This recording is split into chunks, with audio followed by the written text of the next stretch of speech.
the book of Apocalypse, teaching following with the ambassador of Yahushua, Example Edward. Talking about the prophecies, the future reign of the last war will be happening in the last day. Now, concerning the aliens, UFO or unknown flying object,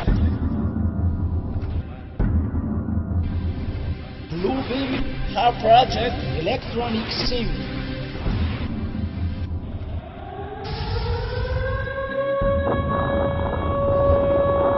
Final world war in the book of Apocalypse.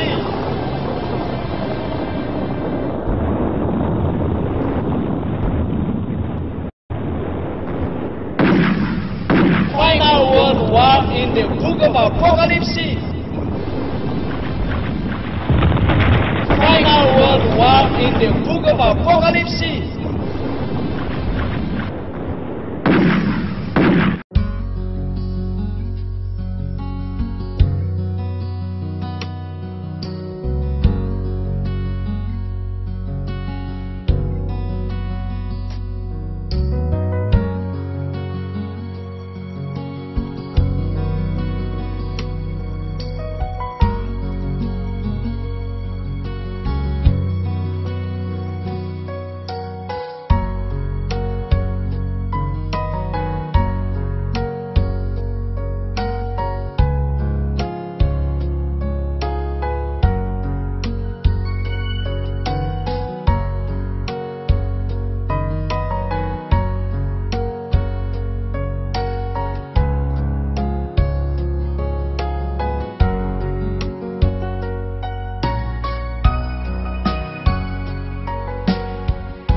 It is a great happiness for us to listen to the teaching of Yahushua today. Today's number is 40, and I pronounce to the grace of Yahushua to all of you. And I hope that all of you will be listening to the teaching of Yahushua with happiness, because it's a teaching that brings happiness into the heavens of heavens, to the Father, to the everlasting Father. Let's pray and put all things in His hands, and His name always be glorified. Thank you, Holy Father. Glory be to you forever. And it is full of happiness. I will carry on your message. The word of life, the true word, brings peace and confidence, and people to the heavenly, everlasting life, to the heavens of heavens.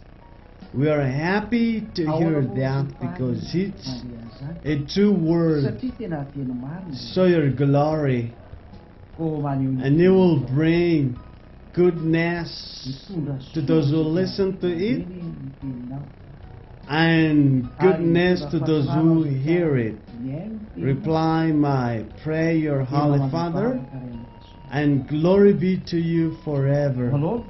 But the devil and Satan, I throw them in hell in the name of Yahushua. They don't have a right to be here, but I destroy them in the name of Yahushua. Show your glory because of the word, in the name of Yahushua. Hallelujah. Amen. I am very happy to be in your household today. Today's number teaching is 40. Let's start Talatu with the word, with the questions, because we were replying the questions in the last teaching, but because of the time, we will summarize Isaiah chapter 56, the temple of God, and also Solomon was praying. Isn't that the one we were talking about the last time, Talatu? It was the prayer of Solomon. It's not a question of foreign nations is observing 10 commandments, but it just Solomon was praying so that the prayer will be having effect into the foreign nation. It's just a prayer, like people who with us is asking our God to be healed. But that does not mean that he's going to have Yahushua super. That cannot be done. You know, it's like a desire. And Solomon has the desire, a prayer to the foreign nation. But Solomon did not break the law. And similar as that is Isaiah chapter 66. People who live in Israel, if it's them who would like to observe the Sabbath, that can be done in Israel on condition that they were circumcised. And that is only allowed in Israel, but not in Madagascar. So anyone who wants to observe the Torah, go to Israel, but not in Madagascar. So, none of Isaiah or Solomon did not break the law, but obeying the Torah is only in Israel. Seeing that, it is very clear that 10 Commandments is not observed in other countries, but only in Israel. Anyone who does so is breaking the law and denying God's will and from the devil. So what's the next question, Talatu? The question people are asking is, 10 Commandments is in heaven because God's will is done in heaven as well as on earth. According to Matthew chapter 6 and verse 10, that your will be done on earth as it is in heaven. That means 10 Commandments is in heaven. That's not according to God's will. Because if it is so, who is, the law says, honor your father and your mother, but who is the parents of the 24 elders and the angels? And the 10 Commandments, the beginning of the 10 Commandments is, I am the God, your father, who brought you out of the land of slavery. And the angels are asking, whom among us were enslaved into the Egypt, so that we will obey the 10 Commandments. That means 10 Commandments is not up in heaven. So, if 10 Commandments is observed on earth, it cannot be observed in heaven because the angels don't have a parent. The law says you shall not murder. So who is going to be murdered in heaven? There's no human being in heaven, but it's a spiritual dwelling. You shall not steal. So who is going to, whose belonging is going to be stolen in heaven? So it's not possible You shall not covet. You shall not covet your neighbor's wife. You see, that's not comfortable to the heavenly dwellers, but that's your own thought. Because the law says, Ten Commandments is not up heaven, not in heaven.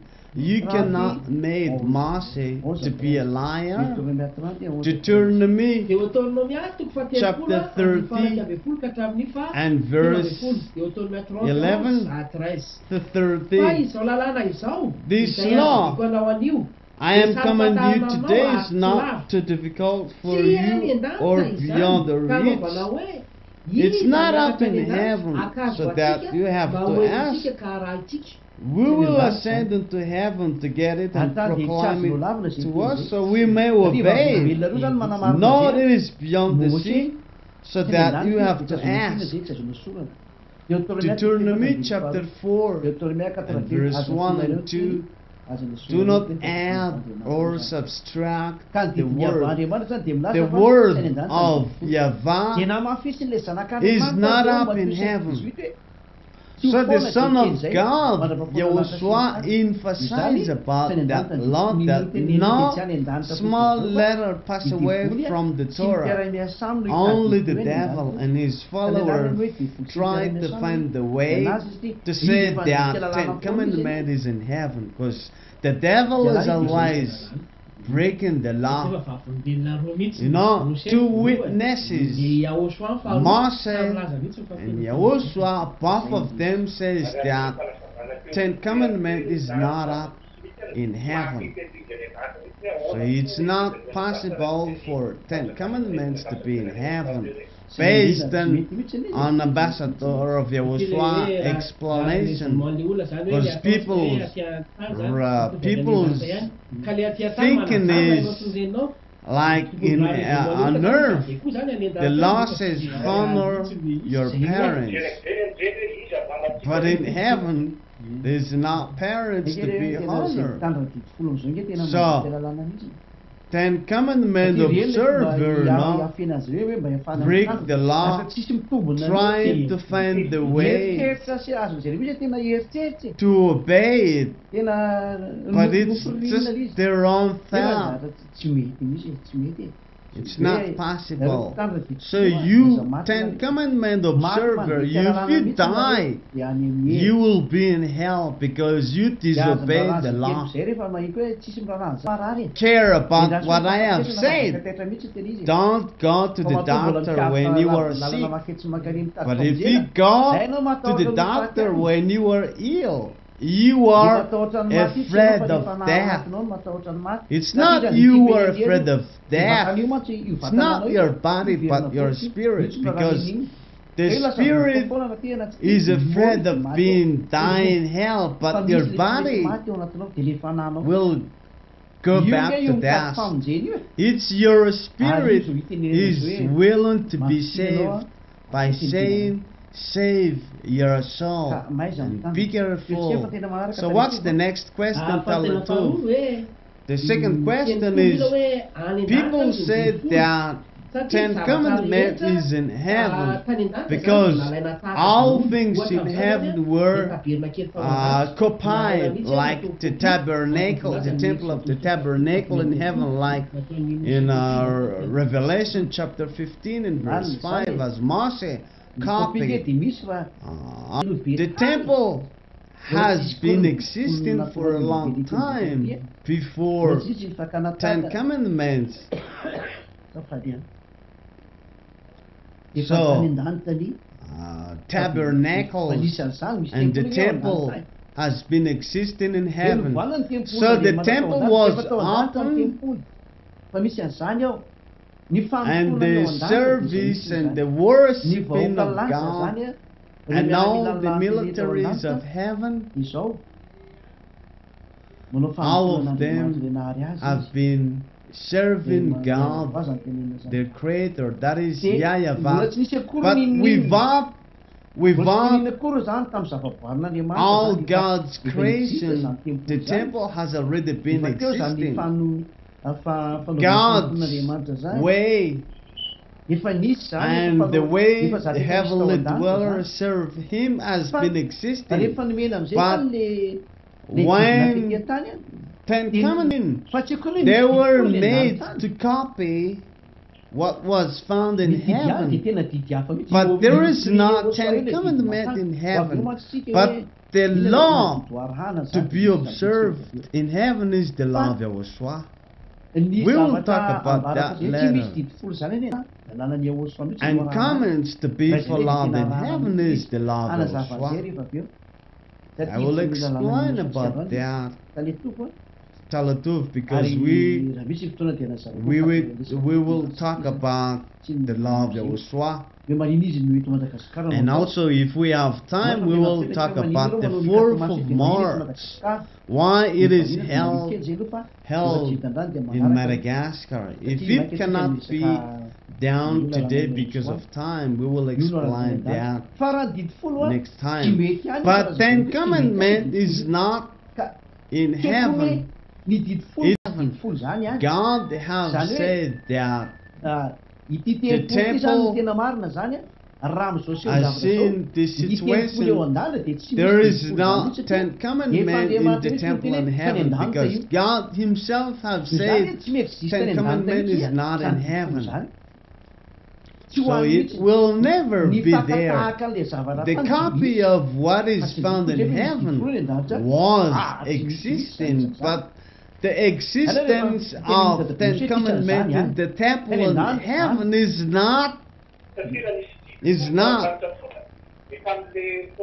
Because if you know, Moses should have seen that Ten Commandments was found in the temple, in the tabernacle in heaven, but it's not. It was not there, and that was the truthness.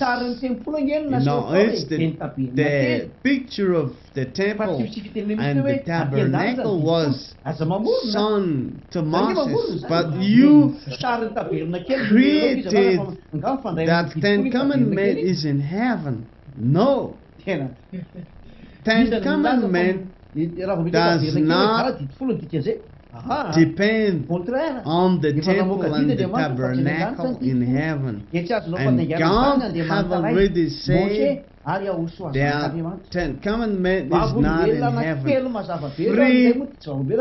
Two witnesses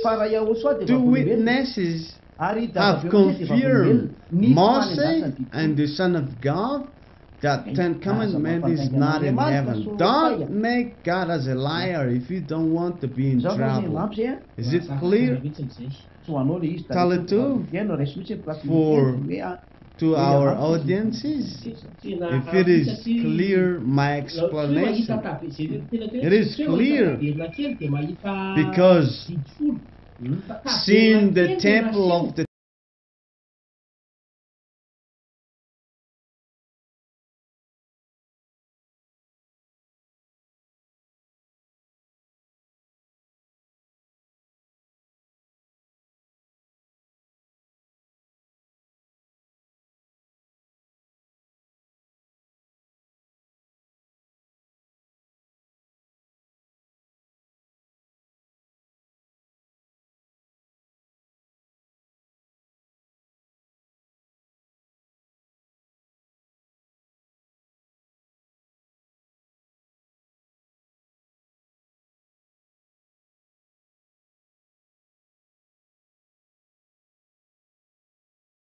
heaven, because God the Father have Yahushua and the Son of God have witnessed that Ten Commandments is not in heaven. So what made the people stuck with that? Due to the Revelation chapter 15 and verse 5. And they said that the witnesses which is found in heaven is Ten Commandments. It's a false interpretation of the Protestant, because for them, sin, the witness. Revelation chapter 1 and verse 1, the revelation of Yahushua. Yahushua is the one who revealed. And Yahushua emphasized that none of the letter pass away from the Torah. So the word says, Ten Commandments is not in heaven, will never pass away. So where is this part saying that Ten Commandments is in heaven? So it's a false interpretation of the Protestant by saying that Ten Commandments is in heaven. Because that the word of Moses cannot be added, cannot be subtracted. So Ten Commandments is not in heaven. And Yahushua emphasized about that. So how can Yahushua say that Ten Commandments is in heaven? If you would don't know the scripture, you don't have God. Will is saying that Ten Commandments is heaven. If you die with that, you will be lost in hell. There is no forgiveness. If you die, ask God, not so that you won't be died tonight. I don't know, in the other places might already be mourning, because if you die with such in hell, we have made a lot of effort so that the pictures on the TV of Yahushua will be improving. We have to do that because we are preparing the 4th of March, the festivity of Yahushua, so that the world will see the way we celebrate Yahushua. I hope that you will get to Yahushua, because if you die, you will be in hell. But it's up to you to decide. This teaching has got a lot of meaning. What is the next question, Talatuv? The third question is according to Romans chapter 7 and verse 25. Commandment observer do not obey or accept it by their mind. That's their wrong path. I am not replying found. You know, those who destroy Ten Commandments, you see, it's not, you don't walk in the way we walk, because you don't understand God's will based on this. His will. This is the wrong Hebrew Bible, and this wrong Hebrew Bible, we will see this word. Because I said wrong because this Hebrew Bible made publication of the wrong name, but many people use this modern Hebrew Bible, and in this wrong Hebrew Bible explain about the destruction of Torah. Read it, Talituv, and then translate it. Read it in the Hebrew Bible, and then you translate it. Ephesians chapter 2 And verse 15, we read it in Hebrew language, but the name of the Son of God, and this is wrong. If it's Hebrew Bible, which is widely used by many people. Bebat loh ha eva ib saro et torat ha mitzot ha vahokot libro benafsho. Talks about Torah. Explain it, tell it to.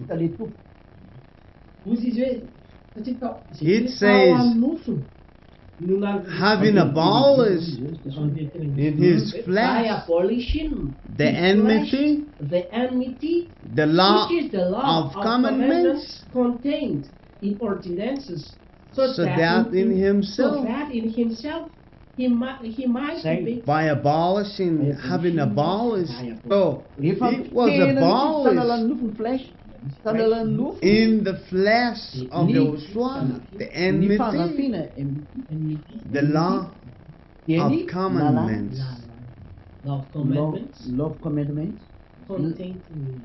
containing ordinances. So that is Torah abolished. Torah is destroyed. The Torah of the Jew, which contains the law and ordinance, all of those were abolished. And read also Hebrew chapter 7 verse 18 and 19 in the Hebrew Bible. Hebrew chapter 7 verse 18 and 19 in Hebrew Bible. Ba'abu asher hamitzvah hakotemet hashorah biyota chalosha kitzrat yad mecho yil. That's the verse 18 and 19.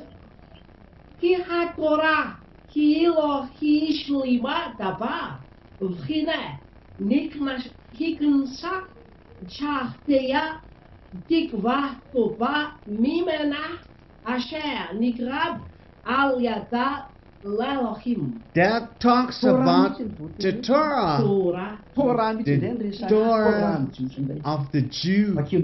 So read it in the English translation. It is a new line of commandments going before for its weakness and unprofitableness thereof. For the law made nothing perfect, but near to Elohim. So, Ten Commandments is weak because of its weakness. It was annulled, and because of its unprofitableness. So, the law of Moses did not bring people to the perfection. And this law of Moses, what is written in the Hebrew Bible, it talks about the annihilation of the Torah. That is what is written on this, that the Torah was made nothing into the perfection. So it's the Hebrew Bible who talks about the explanation of the destruction of 10 Commandments. As we see, tell the truth that it's a very difficult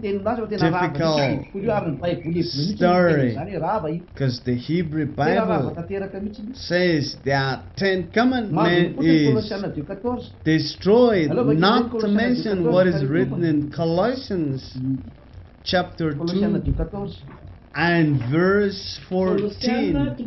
Colossians chapter 2 and verse 14 in the Hebrew Bible.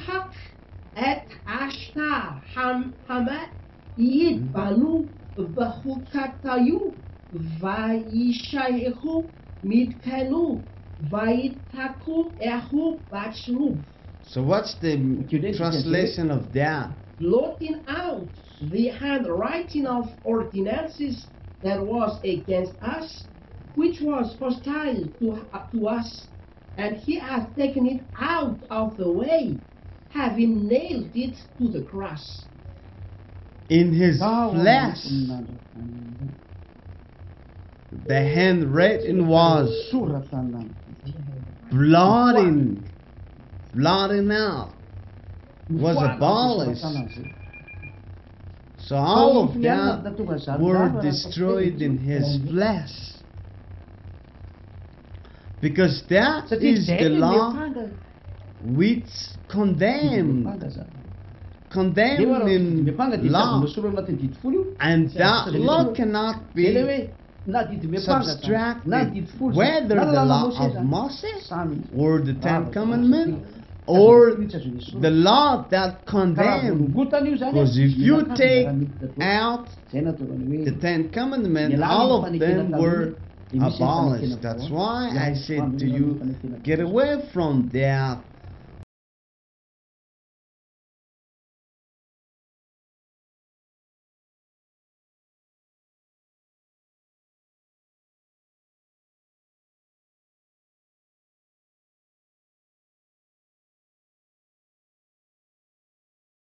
Is not confirmed. That's why you cannot mix up this old covenant with something else. But this was called the first covenant or the old covenant. The law says that when the Son of God came, He changes the law. That is a form of blood. No one cannot change or modify or add into that covenant. That is a covenant, but you, human being, you do what is pleases you. How many times I have taught you that you can't do that, but if you die, you treat it to be knowledgeable, but you disobey the law. The Son of God have already said that a covenant cannot be changed, it cannot be added or subtracted. Some people even say that as a covenant, the former covenant was made into stone and put in a stone, and now it is established in people's heart. You know, it's not like that. As a covenant, do not change what God made, but you always change. That's what made the devil. Devil is. Because the devil always changes what God has built. Because the devil plans is to lead you into disobeying the law. And this covenant, the Torah, was made to the house of Israel. In Psalm 147, that God did not reveal His law to the foreign nations. Psalm 147 verse 18, 19 and 20, that God revealed His laws to the house of Jacob, but He did not make it to the foreign nation, and it was emphasized in Jeremiah chapter 31 and verse 31 until 33. Time is come, Yahweh said, I will make a new covenant to the clans of Israel and to the people. This is what I say. It's not the same as the covenant I made with the forefathers. It means this covenant is not nefa the tsy araka same ny fanekena as the fanaovako former tamin'ny covenant. fony zareo ny It voka will fanahy not tany be Egypte. like the covenant I made with their forefathers when I nataona took Andriamanitra tamin'ny them razany zareo by the land to lead them out of Egypt. God made the Torah as a covenant hanao fanekena to vaovao the rehefa tsy mitovy amin'iny forefathers of the house of Jacob. So God said, I will make a different covenant, a new covenant. And this new covenant, Yahushua said that He Himself is the covenant. And the covenant is the covenant of His blood. There is a blood of the covenant as a blood being said. This is a different covenant. This is another covenant. Not the same as the former covenant, because the blood of Yahushua was shed on that. If you mix the two covenants, you mix the blood of God with the blood of animal. So what is this devil's way? No one told you to do that, because the new covenant has got the blood of Yahushua, and the former covenant, the blood of bulls have said it. And if you mix them, who does that? It's the devil. Because the new covenant is very different. Luke chapter 22 and verse 20. Luke chapter 22 and verse 20. In the same way, after the supper, he took the cup, saying, this is the cup of new covenant in my blood, which poured out for you. This is a new blood being poured. That means this is a different covenant. This is another covenant of Yahushua. The covenant in which the blood of Yahushua was shed is different and does have nothing to do with the former covenant. And Jeremiah was wrong and liar if he said that it's different from the former covenant. If it's the same, it means that this is a new covenant and different covenant because of the blood of Yahushua. Because if the blood of Yahushua was being said, that means it's another covenant. But if it's the same as the former covenant, there should be no blood to be shed. But it's not the case, because the blood of Yahushua was shed, the blood of Yahushua was poured out, and that means this is a different covenant from the covenant of Moses, because the blood of Yahushua was said. Anyone who mixed the blood of Yahushua with the blood of animals, you were a devil. Because overcome is not through the blood of the zebu or the animals, but through the blood of Yahushua. That means 10 Commandments and the law of Moses is no longer needed. Revelation chapter 12. Revelation chapter 12 and verse 11.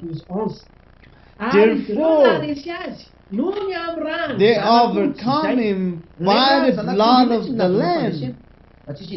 They received io zany the victory because mananatra of the blood of the Lamb. teteny foana So foana hoe I warn Yahosoa you mampitandra who ditolona speak tandra ditolo aza miteniteny foana nareo rehefa wrong loza things by saying that Yahushua upgraded rehefa tsy hainareo ny lalàna sy ny the zatra Torah and aza made miteniteny the Torah to be observed by nareo ny people. mahity andray apafolo karena dia You mikodinareo ny be fahamarinana careful to lead the people to astray by leading the righteousness into unrighteousness, tsisy mitazana intsony io because you fa keep le apafolo karena mantsy 10 commandments because tsy of amelana teeth, na hoanina tsy hoaniko kapokako because the teeth is fa leon'ny olona the mahazo source kapoka fa of vileny amin'ny income.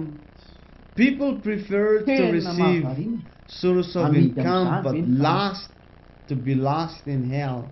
It's raha io sad resaka apafolo because karena io tsisy people hitavakava tamin'io resaka sell ditolo their zany. soul with fa io the no mamaky teeth. an'le olona dia na Because hoanina receiving the teeth aleo mahaty aminy izy is zareo source lay tsy hitazana of eny amelo any tsy ahoana their income. They don't Hindi mind, ko they naman don't care about being lost in hell, but keep the teeth and receive the teeth rehefa as latsaka a ty raha ty source of money. ka mavy le fanekena Let that down dia efa nanao tell fanambarana Andriamanitra But fa ity rano fanekena God ty zay misy any Yahosoa revealed fa Yahosoa tsy le fanekena that dia Yahushua is nalefanaka the ny hoany covenant, jetilisa am'izay and this blood tsy no azonina ho any is not kept fa efa not nanokadida only Andriamanitra for the tamin'ny Jew ho atao ho any but jetilisa also jetilisa.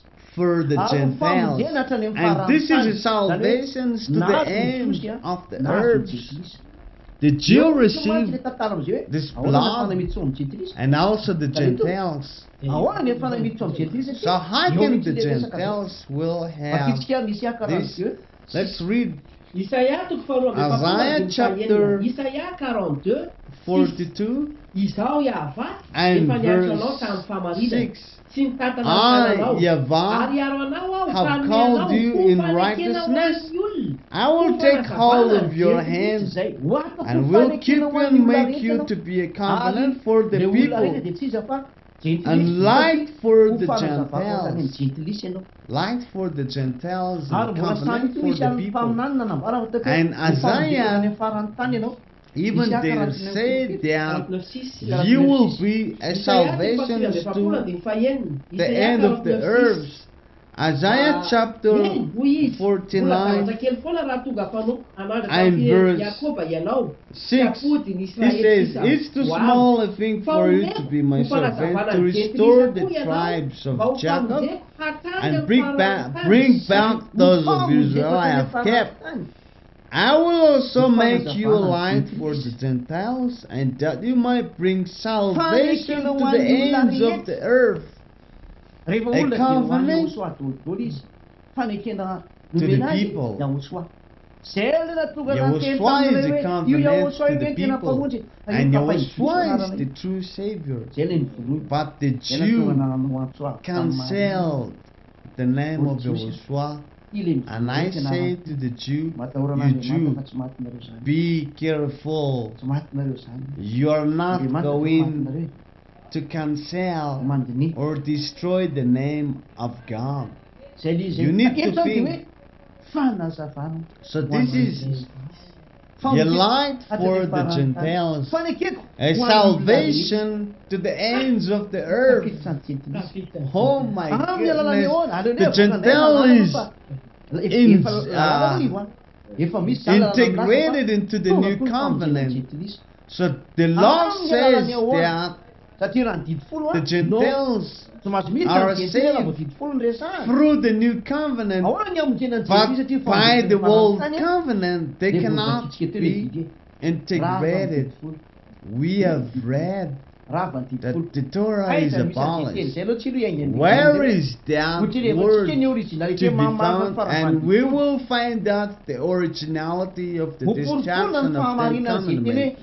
We will prove the abolition of the commandments, because Paul is very intelligent Tsara But for Balaine the other apostles like Peter, kapitaine sy gogo hoe. he is well aware about John zany a. the marine Zany izy environment, moa izany zany tsy but mahay zany. about the Word of Tsy niaraka God. lalany. He was Mampafantatra not fotony nataony Joshua izy. learning Tonga ny Joshua tsy about maintsy the naka law, fahailalana but anankiray araka aminy. Ny apôstôly Yahushua kept them, to choose them as apostles, but he Ana tonga Paul voateny hoe took mpanaka Paul as a tena lawmaker voateny mihitsiny izy. to Satria be Petera ange tsy natakatra elected servant, because Peter did not understand about what Paul point of view, because Paul has got a wisdom that was given to him. It's normal because Paul is knowledgeable in the law, and because of the wisdom that was given to him, Paul explained about the destruction of 10 Commandments. But Paul did not explain a lot like I do, because I explain it in detail. Like, if God got to the Gentiles, the Torah must be abolished. This is the second law to prove that Torah must be abolished. Isaiah chapter 52 and verse 6, God have issued the law that he will show himself to the Gentiles. Isaiah chapter 52 and verse 6, therefore my people will know my name, therefore in that day they will know that is wood foretold it. Yes, it is I. My people will know my name. To a nation that is say, here I am. That's a law. So who is these undefined people who are going along with God? I will prove it and define it with the emphasizement in Isaiah chapter 65 to the people. God said, here I am, because the Jew did not know God any longer. They have left behind. They don't know God any longer. Isaiah 65 and verse 1. I revealed myself to those who didn't ask for me. I was found by those who didn't seek me. To a nation that didn't call on my name, I said, here I am. Here I am. Who is this who knows God by saying, here I am? A nation that did not call on his name. A new nation, not an Israel, not Israel. A nation that didn't know about him. A nation that didn't know anything about God. God said, they will know my name. My people will know my name. Because those who know him, God said, here I am. The one who knows God will be the subject. The one who knows God. And Yahushua issued the law with the identification of the person. John chapter 17 and verse 3. This is eternal life by knowing true God. And Yahushua, the one who said, so the one said, here I am, become eternal life, because she's the one who knows God. I repeat it again. Yahushua, the Son of God, you see the Lord that knowing him is eternal life, and knowing him is a nation, a people. He said, here I am, a foreign nation that who has such law, knowing God. So what is Ino then ang the pinamalaking- eternal life? John natosika anaty verset 4. John John chapter natosika anaty 12 verset 4. and Ny fiainana verse manakely dia 49 and tsina fa 50. miteny Yahoshua. Eternal life is the word of Zany hoe Yahushua. izay manana an'le lalàna So ny anyone Yahoshua nanodidiny Yahoshua. Who Ao ny has fiainana mandrakzay a. the Ao law ny of mahafantatry Yahushua has n'Andriamanitra. Lasa eternal nakany life Andriamanitra io fa taty avy. and knows God. God has gone there but find Lasa not. nakany. God has gone there. Lasa nakany Find Andriamanitra io fa zay ny lalàna. Le Him tarika eto find out amin'le Isaka him Diosy tary mantsy a. in Isaiah Vady chapter 42. Aiza It's ny avatary io broad nakany explanation fotsiny izy a. by not knowing where God Mety misy went. lalàna zay vao mety. But it must be a Fahafantarako law hoe misy ohatr'izay ao. that it will be in Satria na accordance with God's will. Because the destruction of Torah, that might be wrong. The Ten Commandment observer says, but it must be known who is the one who says the Torah is abolished. Who is that person and where is he from? If it's a nation, if it's a continent, if it's someone who is from cannot be accepted. I have to draw your attention by the destruction of the Torah by Yahushua, so that you will know the truth, because Jesus did not destroy Ten Commandments, but Jesus made you to break the law, and that's His plan. You disobeyed the law. So let's carry on. John chapter 12 verse 49 and 50. For I did not speak of my own accord, but the Father who sent me commanded me what to say and how to say. And now His command leads to eternal life. So whatever I say is just what the Father has told me to say. The law is not that of Yahushua, but belongs to the Father. So where is this law of eternal life found? Because God has said, I am not with the Israelites any longer, because they did not know me anymore. Romans chapter 11 and verse 28. The Jews are enemies of the gospel. It's not the enemy will not God and the law of God in Yahushua. Romans chapter 11 verse 28. As far as the gospel is concerned, the Jews are an enemies. It's not the enemies will not the law of Yahushua. It's not the Torah observer will not the law of Yahushua. And the Ten Commandment keeper, they don't know about the law of Yahushua, this word of eternal life. But where is this found, Talatub? Where is this word that leads and brings into eternal life? I need to say it in Isaiah chapter 42. How can it be known? How can it be known? Isaiah chapter 42 and verse 1 until 4. Here is my servant whom I uphold, my chosen one in whom I delight. I will put my spirit on him, and he will bring justice to the nation. Talatub. The justice was brought to a nation. So the work is very sweet because it is well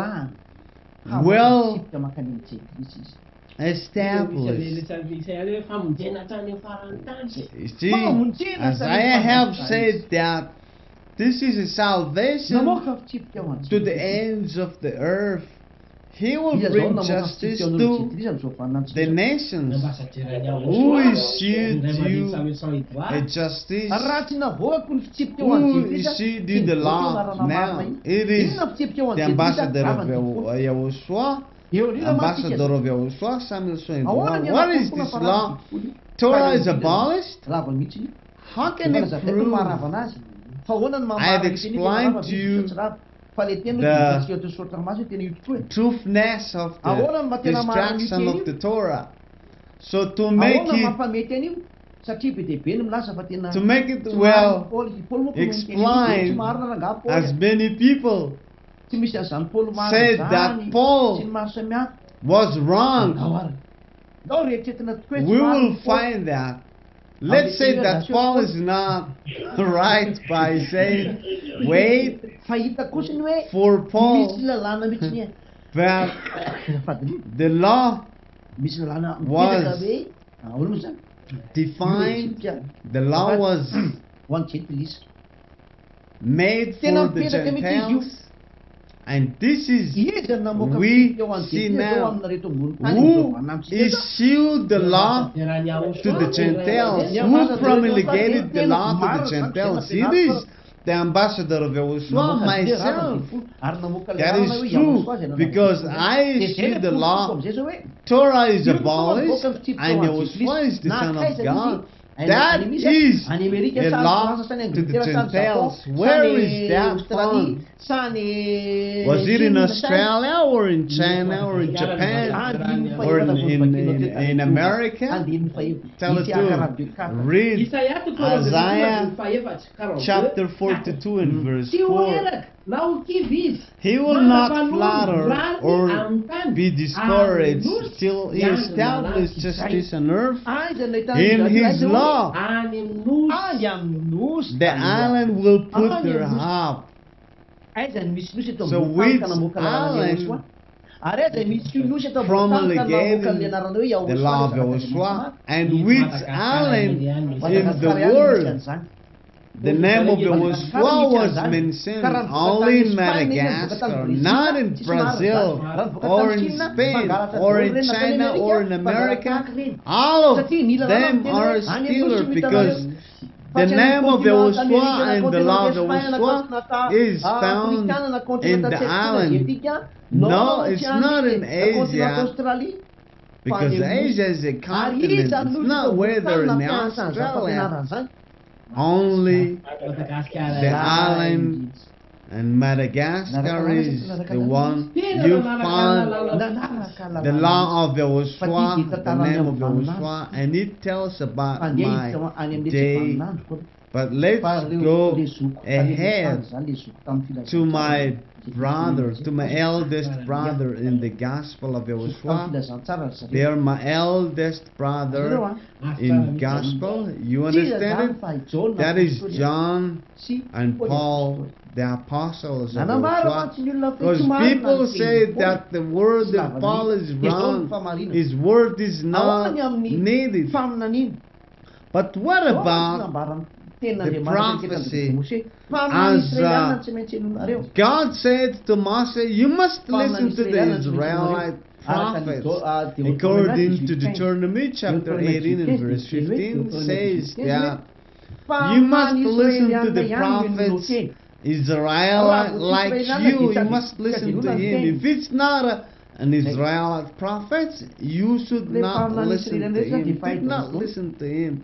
And we know that Yahushua was the last prophet, and Yahushua declared, made a statement, I made John to be his prophet, as John received the revelation from Yahushua. So this revelation is from Yahushua. Revelation chapter 19. Revelation chapter 19 and verse 10 and the last part. For the testimony of Yahushua is the spirit of prophecy. So, an Israelite prophet made a statement, the last prophets with Yahushua. So anyone who has the testimony of Yahushua, he has the spirit of prophecy. God's message is Yahushua.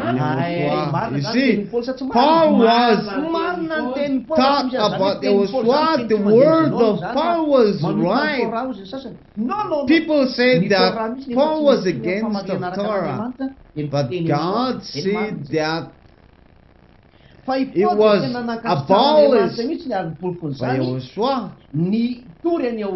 and it was proved through Paul that he taught Yahushua, and that means Paul has the spirit of prophecy, and his revelation is true, and John was a witness, and Yahushua is also a witness of what Paul said as the testimony of Yahushua is the spirit of prophecy. And Paul mentioning about, teaching about the destruction of 10 commandments is spirit of prophecy from God the Father.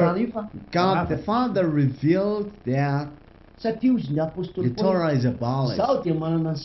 As Paul said that I have the mind of Yahushua. Paul Apostle has the mind of Yahushua. And Peter emphasized in 2 Peter chapter 3, 2 Peter chapter 3 and verse 15. Bear in mind that our Lord's patience means salvation, just as our dear brother Paul also wrote with the wisdom that God gave him. You see, Paul has got a wisdom that was given to him. You see, Peter, did you understand it? So how many witnesses witnessed that the message of Paul was true? John and Peter and Yahushua. Anyone who condemned Paul, anyone who condemned Paul is devil. Anyone who say Torah is not abolished, devil. How can be the Gentiles and the Jew can make a peace, can be united one? I demonstrate that the word or the message of Paul is true because of those three witnesses, John, Peter, and Yahushua, because he's the God of the Jew. You see, the message was accomplished. Anyone who did not destroy the Torah and goes along with Yahushua will be in hell, because Jesus did not destroy the Torah. You know, you believe in the word of apostles, but the apostles confirmed that the word of Paul is true. It is proved that the law is true. Paul was right in saying the Torah is destroyed, and Peter and John and Yahushua confirmed that the Torah is destroyed. The devil hide and cancel the name of Yahushua and hide the teaching of Yahushua so that they will be lost. Paul did not go to the island. Yahushua also did not go to the island. But time will come what was written that the island will happen his love. It is amazing, tell it too, whether people is happy or not, Izao, the word was iza fulfilled. no milaza ary fa Who nitoran'ny Yahosoa teto ambony tany. taught Satria about Yahosoa tsy samanakina. Yahushua in the word? Isa manakitsy. Na ny jiosy No one dia cannot manao fanambarana fa criticize marina Yahushua. Yahosoa. Even the true Israelites Ny tena izy fa marina le Yahosoa fa says tena that Yahushua is true, ahoana but no what they criticize is why jiosy mihitsy zay a. and Malagas is the one who Tena jiosy aloha sokra amin'ny carry on out the word of God. tsy mety misotro rano telo kosa ako nareo kosa hoe mankala You hate me ny teny aperaka ny jiosy dia hoe ekena izy eo marina because Yahosoa. I am Ary chosen misy eo by tena mazoto hoe God, marina kosa raha vity folo io. O zareo mbola mizara roa izy eo. and the Jew Fa ianao malagasy misy tena accepted kekenay. the truthfulness of the name of Yahushua, Tena resaka but they cannot accept a Malagas being the last messenger. You see, did you not see that it's an island is waiting having his love? Samuel said, war is loved by him. Look, the one loved by God. Look the TV, our TV of Yahushua. You will see that this is the one loved by Yahushua and God the Father. So where and who is the place who taught about Yahushua and who did that? That is Samuel Sointwar, the ambassador of Yahushua. I thought about Yahushua, and if I teach about Yahushua, I have the spirit of prophecy. So the spirit of prophecy is being carried down by the ambassador of Yahushua. So the devil has done a lot of ways to destroy the truth, but you cannot hide it any longer. Without Samuel said war, you would have known all of those truthness, because that is the truth. Without me telling you about this righteousness, you would have known it. But I prove deeply, I prove in detail so that you cannot avoid the destruction of Torah, and also Yahushua is the name of the Son of God, two at a time.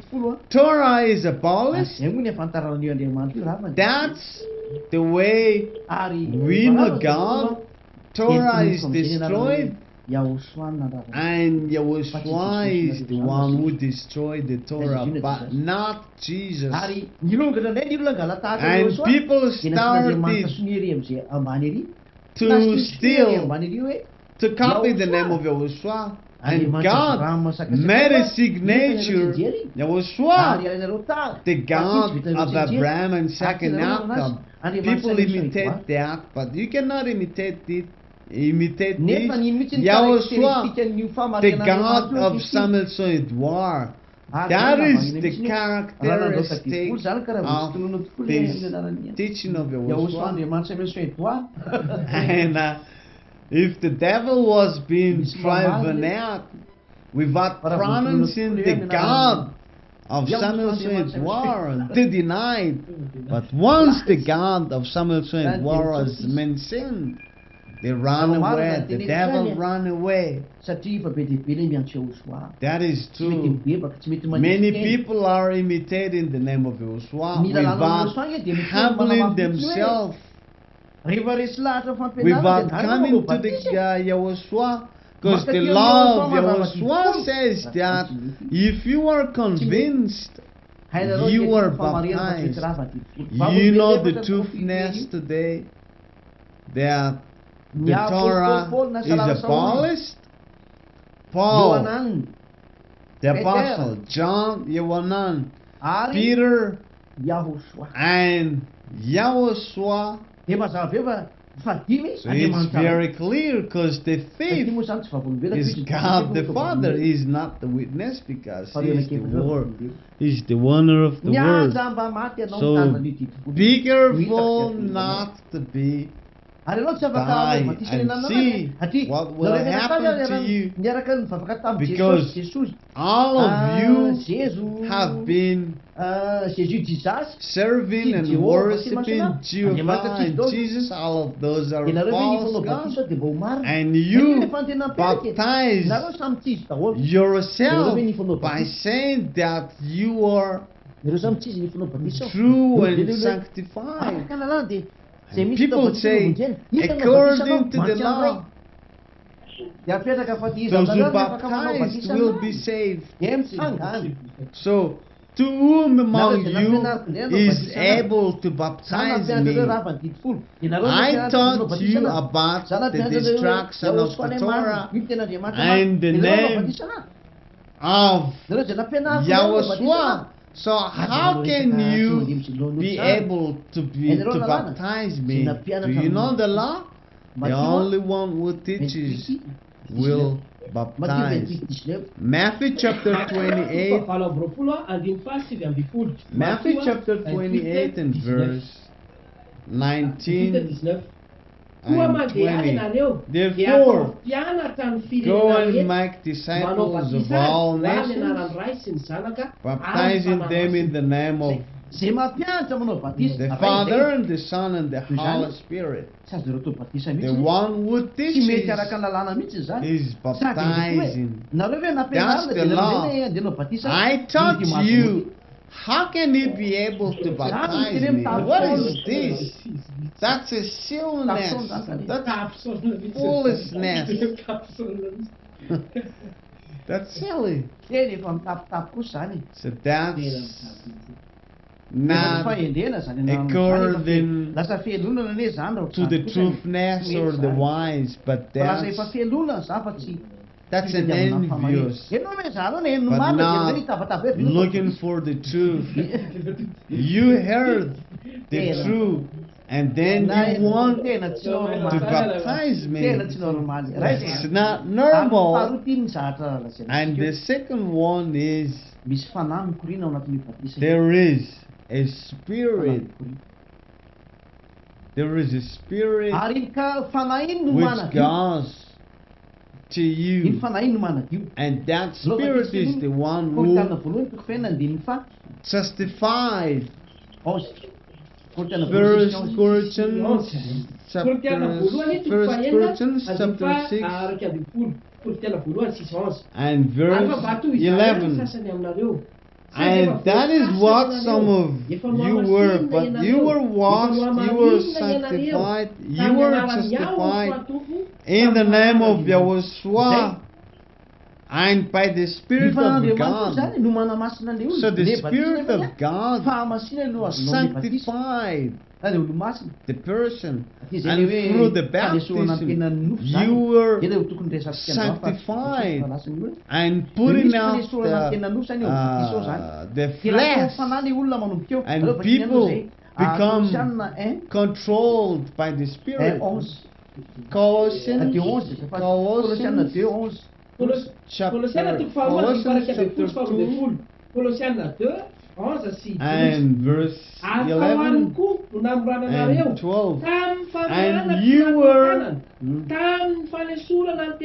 putting off the flesh with the circumcision of Yahushua.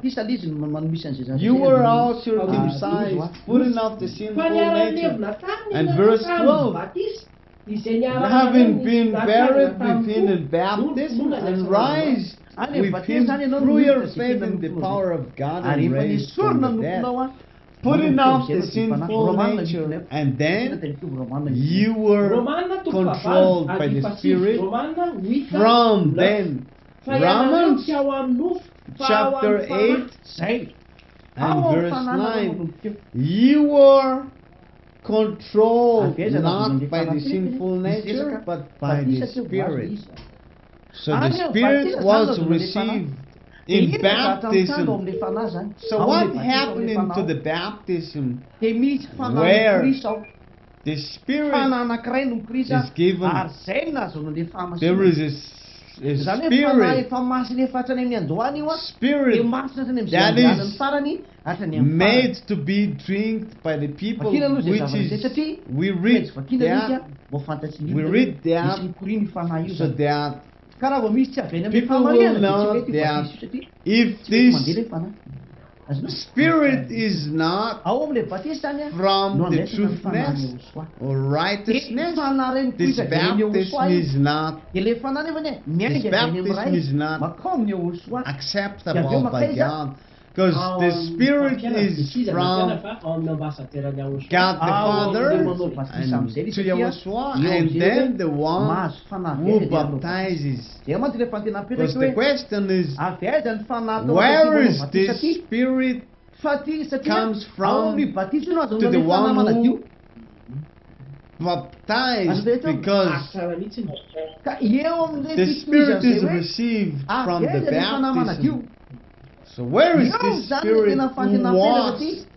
Tsy mety azy come io raha from? vao marina ilay fandehan'ilay Because fitohizan'izay. this cannot be Tsy valid. marina mihitsy io. Eo indrindra zany. This cannot Vakina be ilay hoe accepted ny as fanahy true. ray a notiko amin'ilay Let's batisa read. ny fanahy ray daholo io. In Fanahy daholo tsika Korintana one 13. is made Korintena to be voalohany drink faharoa ambin'ny folo andiny fahatelo ambin'ny folo. in Korintena one voalohany Spirit.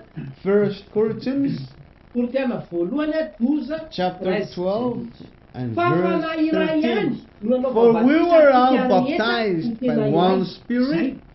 into one Na body, Jiosy, na gentilisy, whether na Jew alevo, na tsy or alevo, Greek, ary isika rehetra slaves or dia efa free, napisotroana amin'ny fanahy and we were iray. all Fanahy given ray the one Spirit to drink. no nampisotroana rehetrarehetra zany.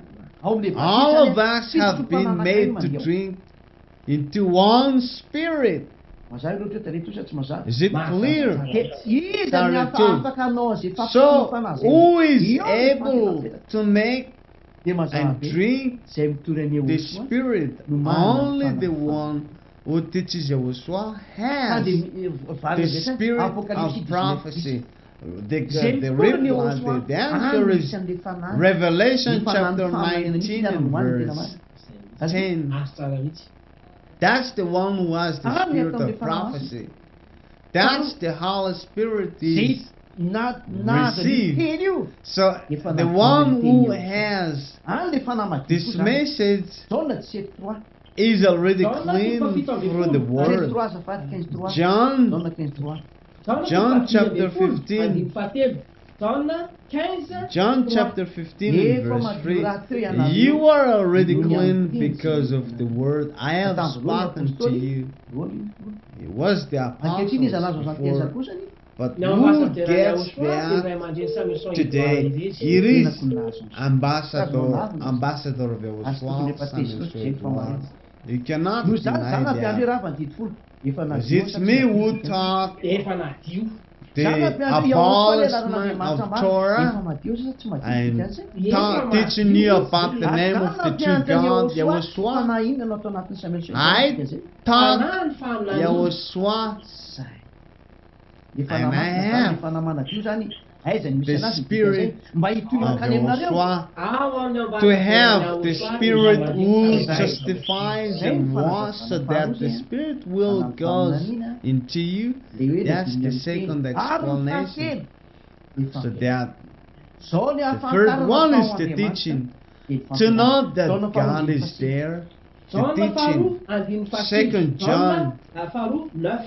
Second John and verse 9.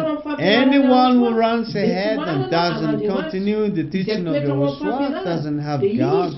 Those who remain in the teaching of Yahushua has both the Father and the Son. The teaching alone is the way to know that God, the Father, and Yahushua is there. First John chapter 4 and verse 13.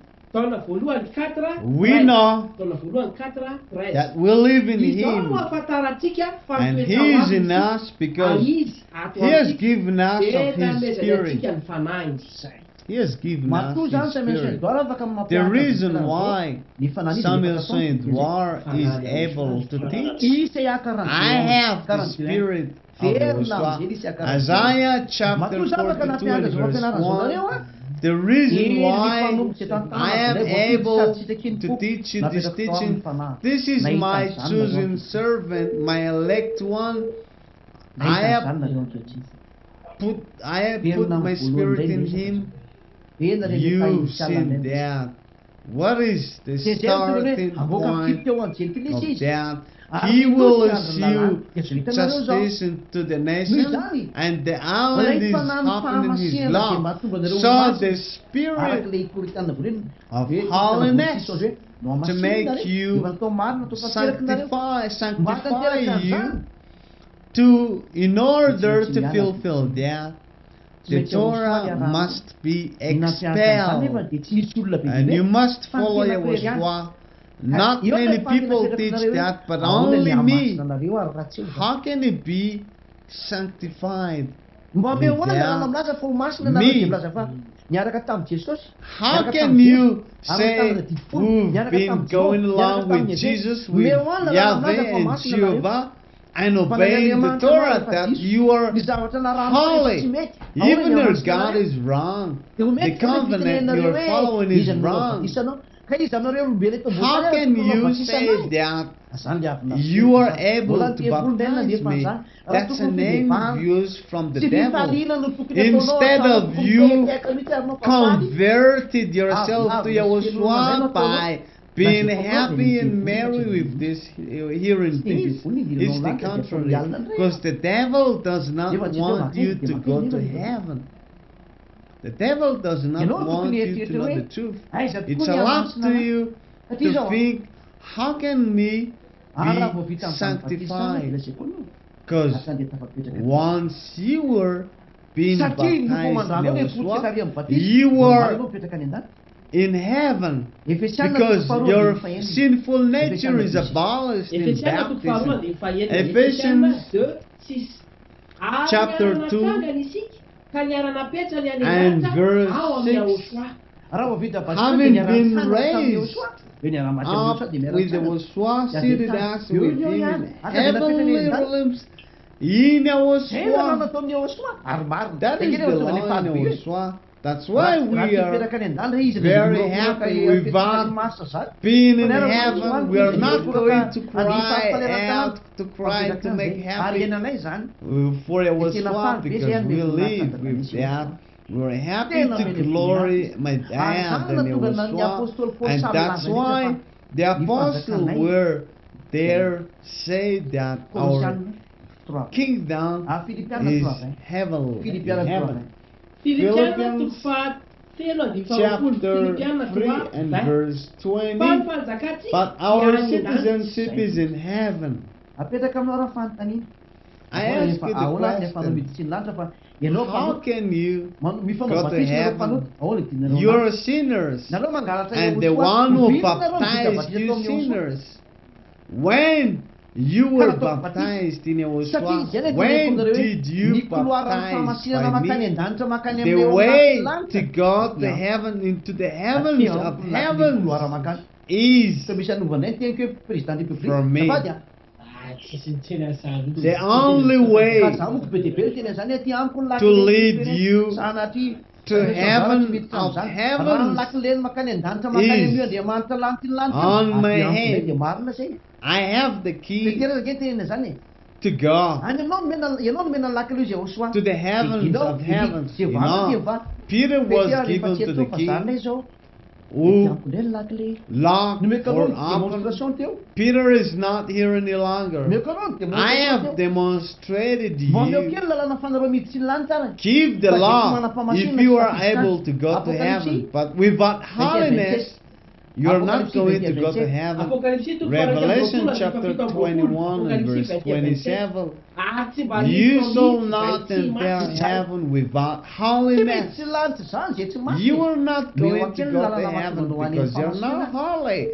Give me the way for you to become holy, the way to be sanctified is the name of Yahushua and the Spirit of God. You are a sinner. Your God is wrong. And your God wrong made you a sinner. And you obey Torah, being separated from Yahushua. So all of those three things blocks you from going heaven. You deceive yourself if you say you go to heaven. Your religious leaders, when did he forgiven from his sins? And what kind of baptism he did so that he was called not sinner any longer? You know, the way to get away from sin is you left Jesus and you left to obeying the Torah, and you're not sinner because you received the Spirit from me, from Yahushua, from the dead. That's what made you being sanctified, and all of that source will never be dried out. I am surprised to those who deny Yahushua. God is not things that you can move or movable. The holiness will never left to those who elected by God. Because the law says that this is my elect, my servant. I put my spirit in him. I have done that. But there's nothing says that if he misbehaves himself, I will leave him. Find out if you will see that in the Bible. Let me drink some water first. That's not found there. But what is found in the Bible says, who will bring any charge against of the elect of Elohim? Elohim is the one justifying. I have proved who has the Spirit of God so that you will be justified. If you convince that the servant of God is true, he has the Spirit of prophecy, and the one who has the Spirit of God are able. First Corinthians, let's read. First Corinthians chapter 2 and verse 15. The spiritual man makes judgment about all things, but he himself is not subject to any man's judgment.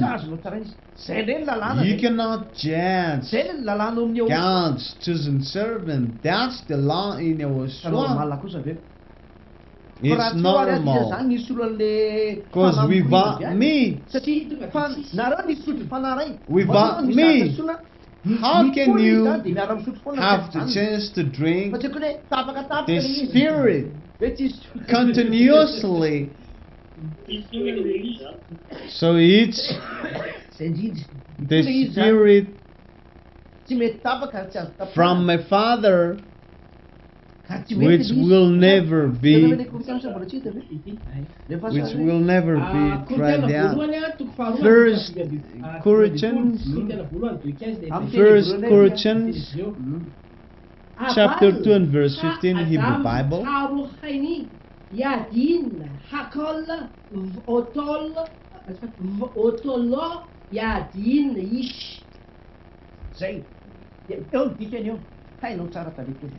You know the meaning But of that? he who is spiritual Talatuf. appraises all things, yet he himself is appraised by no one. At teo fahaino tsara zany. Explain it, Talatuf. Izay nomenan'ny He fanahy is dia afaka tsara spiritual man. all things. discerns anything, and yet no man is able to discern him. You cannot judge him. Cannot judge him. Cannot even talk anything about him. And that's a lot. If it is confirmed that the Spirit of God is in him, cannot judge. It's a silly of you would judge, because the spiritual man cannot be judged. If he judge me, the source is then wrong, but the source will never be finished. And the spiritual man cannot be judged, because the name was taught, the teaching was confirmed, and he issued the law, and he cannot be judged. No one cannot criticize him. If you do so, it's silly of you, because you did not accept, see the truth. He was elected, chosen by God. God's Spirit is put it on him. So we will bring any charge against of the elect of Elohim. It is God, the one who justifying. I warned you, but if you did want to pay attention to what it do, it's a lot to you. You will see what's going to come, going to you. I'm not going to force you, but see what will the end will be, because if you die, you will be in hell. All of those words will judge you. Before you judge me, criticize what I have taught, because you didn't know me, where I am from. I am not among you, I am not among from you, because if I am like you, I have taught the same doctrine as you've received. There are lots and thousands of religious leaders, but they can do nothing, because they are not from among us. They didn't know anything, but they do what pleases them. They just receive the thief, because it's a good business. Thief is a good business. Being a jobless and just to become a pastor and pretend to be a Jew from somewhere, but most of them, they are not that Jew. You know, suddenly they just said that they're a Jew. And I have said, let's come and have a look and test our DNA to see if you're a Jew. It's time. Go back to the truthness, return to the truthness, and humble ourselves if we want to be saved. And that's what I told you. This is not a question of receiving lots of worshippers. It's not a question of that. It's not a question of that. Look what always criticized what I said. But if you want to go to heaven, this is a fact. But you listen it, receive it, love, get to know what it should you do. May the blessing of Yahushua and peace from Him be in your opening mind and receiving this word in love so that you will repent and yield. May the blessing of Yeshua be to all of you. Holy Father, Ang papatao, ahas. let them know that this message is from you, and it's you who sent me and choose me to go in accordance with what you sent me to do. The way is difficult, but your mission must be finished. And bless all the words I have said to bring goodness to those who hear and happiness to those who listen to it, and repentance to those who put the words in their heart. Save those who don't know it and teach them to become into the healing of them. The Holy Father, glory be to you, but the devil and Satan, I throw them in jail. I destroy them in the name of Joshua.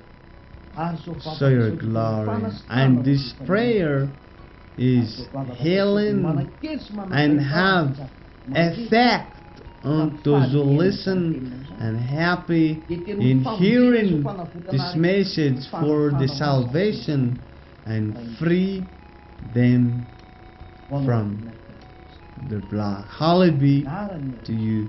Glory be to you forever. In the name of Yahushua. Hallelujah. And may the blessing of Yahushua be to all of you. See you again next time. And I say farewell to the ambassador of Yahushua and evangelist Stuart Maline. See you again also next time. And I say goodbye to ambassador of Yahushua and Talatuv and evangelist Stuart. Until then, and I say goodbye to the ambassador of Yahushua, Samuel Edward and Talatuv, and all the listeners at home. Bye.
Apocalypse, teaching following with the ambassador of Yahushua, Psalm 8:1. Talking about the prophecies which will reign on the last world will be happening in the last day. Now concerning the aliens, UFO or unknown flying objects.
Rehetra misy fiadanana mahafa-po mahoay raha etỳ tany aloha dia aza manantena tsisy mafahoriana no hitanao ety mety ho givy ianao ketraka malahelo mitomany zay rehetrarehetra atao dia ay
fampianarana iarahanao amin'ny ambasadorany Ahosoa Samuelson Edouard manambara amin'ny faminaniny sy ireo zavatra iseho ary ny arditranga amin'ny amin'ny farany afatarana ihany koa ny omban'ny extraterrestre ny ovni na ny objet volant non identifié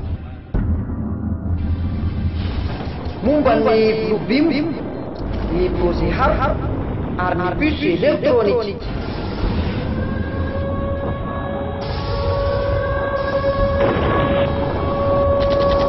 ady lehibe farany ao amin'ny bokyny Apocalypse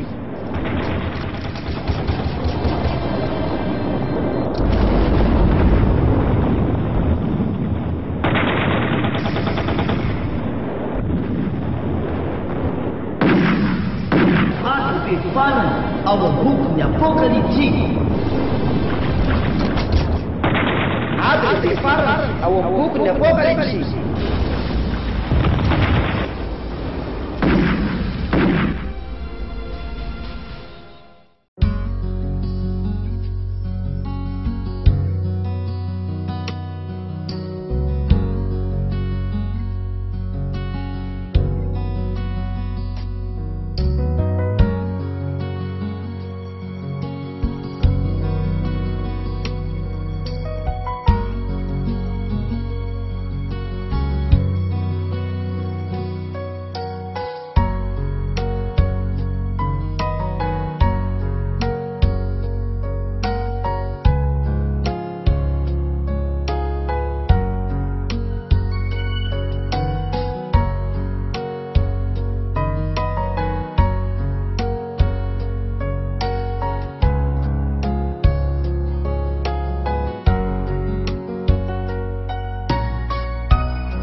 ina no androsoana eny tokatrantsika eny amin'ity fotoana ity izay azontsika mihaino ray ny toy ny fampianarana larana fa efapolo na ny numéro 40 no fampianarana eny taritovy amin'ny teny ity manona ny atsarany Ahosoa tokatrantsika tsy avy noho ny amin'izao fampianarana izay rahantsika miaraka tonday ary matoky ao fa efa samy efa amin'ny fifalinany no andraisantsika zany teny zany satria teny fiainana tondra makany an-danitra any amin'ilay lanitra ny lanitra misy an'ilay ray tsara indrindra ho azy ny voanahitra mandrakizay navetrantsika ty papaka hitraka ny teny rehetra efiran-tanany Ahosoa miambonahitra mandrakariva ny anarany iariva fatasika misaotra ray masony voalao voanahitra mandrakizay amin'ny fifaliana feno mihitsy no hitondrako sy anambarako ny teninao ilay teny marina sady teny fiainana tondra fiadanana tondra asambara ary mitondra olona ho any fiainana mandrakizay any amin'ny lanitra ny lanitra izay misy zany. Ahoana moa ny tsy ho faly mandeha an'izany satria tena teny marina izany. Ko maneho ny fononay tao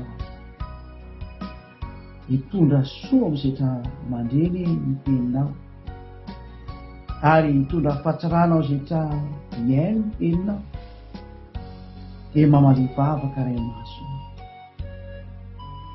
Voalohany no nahita mandrakizay fa ndevoly satana kosa atsipoko makany amin'ny zelo amin'ny anarany iao soa tsy manana anjara toerana dia kerako ny azy ravaravako amin'ny anarany iao soany atsipoko any amin'ny dia maneho ny asoavanao indrindra no ny amin'ny teny aminaranao iao soa. Haleluya. Amen. Dia amin'ny firavoravoana feno no azosoana indray tokarantsika eny amin'ny minitinia fampianarana lalana fahefapolo no iarahantsika miaino indray. Avy hatransika dia roso amin'ny teny hitany tovo avy hatrany dia ny fanontaniana moa zany no toizantsika indray satria ny famarina fanontaniana tsika teny fa lasa loatra ny ora dia najanona kely fa efa mitorentsika mamaly azy raha ny fidinina moa zany le tamin'ny faran'io dia mikasika ny hoe isy sekantsisy sy le hoe tempolin'Andriamanitra le tokanina dia misy hoe raha ohatrany ka Solomon no nivavaka dia hoe zay moa izy teo izay resaka Solomon zay le nivanina farany tsy diso zay mihitsy vavaka nataon'ny Solomon fa tsy midika akory mantsy hoe raha miainanao raha mivavaka ny hafa firenena izy amin'ity toerana ity ka manatrika an'ity toerana ity izy dia mba miainonao ny an-danitra any dia misy miinterprété zany hoe tandreman'ny olona ny didy folo hoe ny hafa firenena teny hoe malagasy na frantsay azo mamorona azo mampandainga ny Solomon fa vavaka taka ny vavaka rehetra rehetra re ohatra zao ato amintsika ato misy olona mivavaka tsy vita batista fa izy mba mangataka hoe mba misitano zao Andriamanitra nareo zao dia ohatr'izay dia mivavaka ao anazy fa tsy midika koa zay hoe hatrandeha mandray ny fanasany ao soa azy atao amintsika azonao tsy azo atao zany fa tahaka ny mba faniriana le Solomona fa tsy hoe koa ny lasa nandika lalàna Solomona azo atao zany dia ohatr'izay koa zany le sasekantsisy tsy misy fiteneny koa sasekantsisy hoe ny hafa firenena mitandrina didy folo fa ilay olona hafa firenena izay efa mipetraka ao Israel efa miaina ao Israel zany ary efa nisy tokoa moa ireo raha ireo no te hitandrina ny lalàna sy ny didy folo momba ny sabata dia azo ny atao fa any Israel condition izy mifora fotsiny ty zay le efa fipetraka any tany fa ao Israel le izy no mety ary zay ihany ny azonao atao fa tsy azonao atao mihitsy tonga ty Madagasikara aty zay le hoe ho an'izay te hitandrina an'io mandehana any Israel raha tsy zany mandika lalàna nareo noho izany nay Solomon nay isy ampaminany tsy miteny hoe eto makany Madagasikara ny didy folo tandremanareo na ho an'ny France na ho an'ny Angleterre fa ao Israel rery any azatra eto va tena mazava tsara mihitsy mazava tsara ya ka eo anatin'izay sionjavatra zay zany dia mazava fa tsy misy didy folo tandremana any amin'ny toeran-kafa mihitsy fa ao Israel irery ihany zay mandika an'izay mandika lalàna ary olona ampiasain'ny didy folo satana satria manohitra an'izay lalàna efa napetraka tamin'ny androny tataben'Mosè fa tena manaraka taletofa fa fampihenana kely izany ny fanontaniana manaraka zay apetraky ny olona indray dia hoe misy didy folo indray zany any an-danitra ozy ny olona satria zay sitrapon'Andriamanitra ihany no atao etỳ an-tany araka ny voalaza zany ao Matthieu 6:10 Matthieu 5:20 dia hoe atao aneny sitraponao etỳ an-tany tahaka ny any an-danitra ka matoa zany nomena etỳ an-tany le didy folo dia misy didy folo koa zany any an-danitra tena barazay tsy mety mihitsy satria le didy folo nge misy ohatrotra azy hoe ka raha ho arahana hatrany an-danitra le teny eo dia hoe manajano ianao sy ny reninao iza ny rain'ny anjely iza ny ren'ny anjely iza ny rain'ny lolo efatra amby roapolo izany reniny taloha dia tsy mety Tsy mety. azonao Mazava. dia ny didy fotra dia misy an'izao teny izao koa vao manomboka hoe azao ny avy Andriamanitra izay toranao ny avy any amin'ny tany Egipta tao amin'ny tanàny Diffusion dia antany ny olona ao an-danitra hoe iozy ny anjely hoe iza taminay no andeha tany Egipta ka hoaranay ty didy folo ty dia tsy misy andeha tany Egipta ny anjely ohatr'izay koa ny lolo efatra amby roapolo tsisy andeha tany Egipta io zany tsy mety any an-danitra io didy folo io tsy mety satria hoe matoa mantsy hoe avy ataony sitraponao atitra any an-danitra ka tetỳ tany dia matoa nomena etỳ tany didy folo tandremana dia tandremana any an-danitra koa izany dikan'izay dia tsy azo tandremana any satria tsy mety ilay lalàna manajano rainao sy ny reninao tsisy resireny iano a Tsisy resireny. tsy mety aza mamono olona izany olona vonona koa fa ny any enjely ko vonona amin'ny ahoana ilay olona any enke fanahy ilay any Tsisy olona, tsisy olona. fanahy no ara tsisy idirana olona zany a aoko tsy mety mihitsy le zany aza mangalatra ina no angalarinao ao ka raha tsy hoe misy katikatra sy anina tsisy zatra angalarinao any satria eto dia tsy mety le izy aza mitsiritra ny vadiny namanao ka galy misy mivady any Tsisy any ake tsisy mpivady ianao ohatra dia tsy mety zany fa zany hoe resaka atao ataony olona fahatany tsy misy didy folo any an-danitra zany retirety zany ny tena maro zany hoe manao terisetra fotsiny amin'ny zatra tsy mety mihitsy satria ny lalàna efa miteny fa tsy any an-danitra ny didy folo tsy azo ampandainganana ny dadabe Mose satria Andriamanitra mihitsy no teny an'io Deutéronomia 30 11 Deutéronomia 30 11 Deutéronomia toko fahatelopolo andimy faraka ambin'ny folo ka hatramin'ny telo ambin'ny folo. Deutéronomia 30 11 à 13. Fa izao lalàna izao izay andidiko anao anio dia sarom-patarina aminao ary tsy lavitra. Tsy any an-danitra izany ka anaovanao hoe iza niakatra any an-danitra akazo atsika mba hoenontsika ka arahintsika. tsy any an-danitra zany hatrany dia tsy azonao lavina zay teny zay satria vavolombelona roa zany manamarina zay a Mose tsy any an-danitra io dia tsy azo nampiana zay tsy azo nesorana Deutéronomia toko fefatra andiny faharoa Deutéronomia 42 azo ampianareo ny teny azo nesorareo ny teny fa didiny avy Andriamanitra reo zany ka ny didiny avy Andriamanitra zany dia milaza fa tsy any an-danitra ny didy folo dia namafisin'ilay zanak'Andriamanitra zay ao Matthieu 5:18 hoe tsy ho foana zay teny zay mandra-pahafoana lanitra sy ny tany io zany tsy any an-danitra ny didy folo nino tenenao dia tsy any an-danitra fotsiny zao fa ny devoly a sy ny mpiara-miasa aminy no hitady hevitra hoe any an-danitra io ka ny anarana moa hoe devoly sy ny mpiara-miasa aminy ianazy izy dia izy efa andika lalàna foana izy ene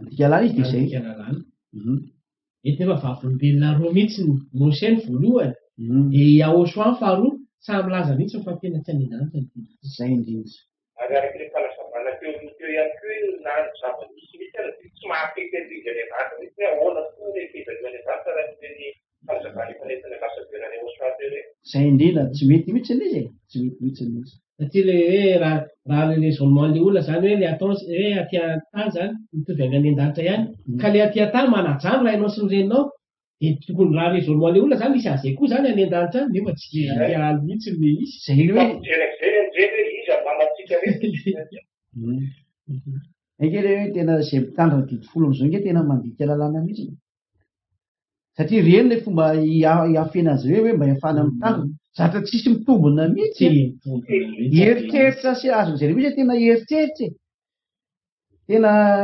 nofinofo ririnina le izy nefa zatra tsy mety mihitsy tsy mety hoe nareo mpitandra didy folo io a niaza maty nareo maty mandika lalàna mihitsy nareo dia any amin'ny elo dia aza mirarany zay teniko zay rehefa mahiko hoe tsisy mirarany zany zay ndraiky hoe rehefa mba hatsira raha ihany a aza makany amin'ny dokotera rehefa marary endrasy hoe ny fahafatesana fa zakataitra mihitsy tena izy fa matoa mbola mikavoka lalana maketsy makany mitady famonjena ainao matahotra no faty any le matahotra ny maty io tsy ianao fa le fanahy ao anatinao no matahotra ny maty satria le tsipeny amin'ny hery io vatana io mantsy io vatananao io io verina vovoka io tsy mirarany in'iny ka io lasa vovoka foana na tena tsy teny dia loha ao izy dia maty ao dia vovoka fa misy le tsy mety maty ao anatinao dia le fananao io nge io mitady famonjena io ary io zao hitenenana zao hoe mandosira anao a avoty ny tenanao ka maiza mitandrina toetsika fa tena manaraka taletova Fa ny tena faharoa hoe teny koa ny olona hoe any an-danitra izy ny didy folo satria ny zavatra rehetra tany an-danitra zany dia nalaina tahaka daholo. Ohatra amin'izany zany a ilay taberna kely tao an-danitra dia nalaina mihitsy a natao kopia araka ny voalaza ny Exodus toko 5:20 nataon'ny Mose kopia zany aty an-tany. Marina zany e ny kopia nge dia misy fa ny tempolo nefa ny existe efa tany aloha be tany mbola tsy misy kory ny didy folo natao an'ny olombelona ety ambony tany ity mbola tsy misy ny fakana tahaka safady any dia efa tany an-danitra ny taberna kely fa nisan'izany misy tempolo eo an-danitra any dia novoana ny tempolon'Andriamanitra tao an-danitra efa tao an-danitra ny tempolo fa misy an'izany ao ny fanomponany ao an-danitra dia izay mihitsy zany ny vahoaka ny lanitra zany a ireo miaramila ny lanitra rehetra ao an-danitra izao manao fanomponan'Andriamanitra ilay nahary azy izy iayavo azy ny tenena zany dia mbola tsy nisy akory ninon'inona mbola tsy ninona akory zany tamin'ny zavaboarin'Andriamanitra zany dia efa n'existe zany tempolo zany efa teo zany fanaovana fanomponan'Andriamanitra zany efa nisy zany efa zatra efa misy tao an-danitra zany fa rehefa nomena amin'izay zany le didina ketỳ tany a dia nasena nanao tahaka n'inona zareo fa tsy akory hoe misy didy folo ny an-danitra any ny didy any dia tena didy hafa mihitsy io trine osoa io le didy makany ho avy eo mantsitsika hoe ina le tena didy hoarahana zany dia miditra amin'izay tsika rehefa avy eo fa ny zavatra ambarako azy hoe tsy misy didy folo zany any an-danitra any fa misy lalàna any an-danitra arahana lalàna ny ahosoa mihitsy no arahana any raha izay le dia tena arahana mihitsy izy hanazava an'izay rehefa avy eo satria hiditra amin'ny lalàna ny ahosoa tsika androany taletoko ary raha misy fotoana dia nazava koa resaka katimaso Madagasikara no atao dia maso fa tena mipetraka eo maninona ireo manao ny katimaso io dia mahina eto Madagasikara dia variana dia mario kely zay aloha fa efa tsy vitan-drano dia manaraka aloha satria mainka atsika amin'ny resaka hoe lalàna ny ahosoa io no aranaisany an-danitra fa raha ny didy folo a tsy mety any io fa nazavaina io tsy mety any io didy folo io ka tsy haiko hoe ny didy folo dia miankina amin'ny tempolo iny an-danitra ny ao an-danitra rehefa namoan'Andriamanitra teny fa tsisy didy folo zany any zany hoe ity tempolo ity zany ny tena marina zany a raha amin'izao sehon-javatra zao ny tempolo eo an-danitra dia tsy misy didy folo zany mihitsy satria efa Andriamanitra mihitsy no miteny hoe tsy any an-danitra io io zany hoe tsy miexiste any an-danitra mihitsy ny zany didy folo zany tsy ho any mihitsy ny fakatahaka an'ilay zavatra tany dia misy fa tsy ndriky koa zay hoe misy didy folo any an-danitra tsy misy mihitsy zany isaka zany aleo rehefa tenen'ny dadabe Mose hoe tsisy an'izany any tsy any an-danitra zany satria raha nisy didy folo tao an-danitra foana efa amin'ilay fotoana izay nampisehoanan'ilay sary any dadabe Mose dia tokony te dadabe Mose tena hita fotoa le didy folo dadabe Mose nampisehoanan'ile sarin'ny taberna kely tao an-danitra no teny hoe tsy ao an-danitra le izy zay hoe tsy ao an-danitra sady tsy tandremana an-danitra sady tsy mety any zay ny famarian'ny resaka hoe didy folo any an-danitra iny a ny sarin'ny tempolo angeny naseho tao dia ny taberna kely fa tsy misy fitenena misy teo hoe aty an-danitra ny didy folo aza mamorona zany nge mamorona zany sarin'ny taberna kely nomenanao kizy anazy fa angao mifandray amin'ny didy folo iny taberna kely iny tena iza ny milaza fa raha vao mita taberna kely hoe gala didy folo ny dikan'izay contraire efa namoaka didy Andriamanitra fa tsy any an-danitra ny didy folo dia tsy azonao ampandaingana amin'izany Andriamanitra ray Mose ary Ahosoa zanak'Andriamanitra vavolombelona anankitelo mazava be reo indray moa tsy vavolombelona fa tompony mihitsy fa raha Ahosoa dia vavolombelona ary dadabe Mose dia vavolombelona ny tsy maly an-danitra ny didy folo zay gaza mampandaingan'Andriamanitra so faya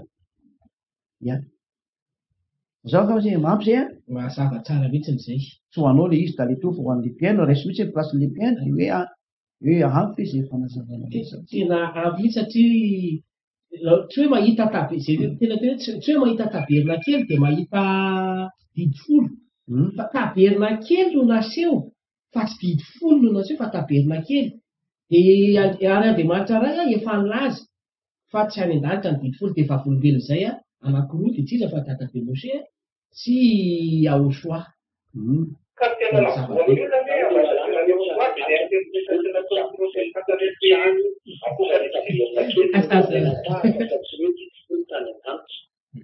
averena lalaina ny tena lavoan'ny olona roa zany dia le interprétation protestanta rehetra apokalypsy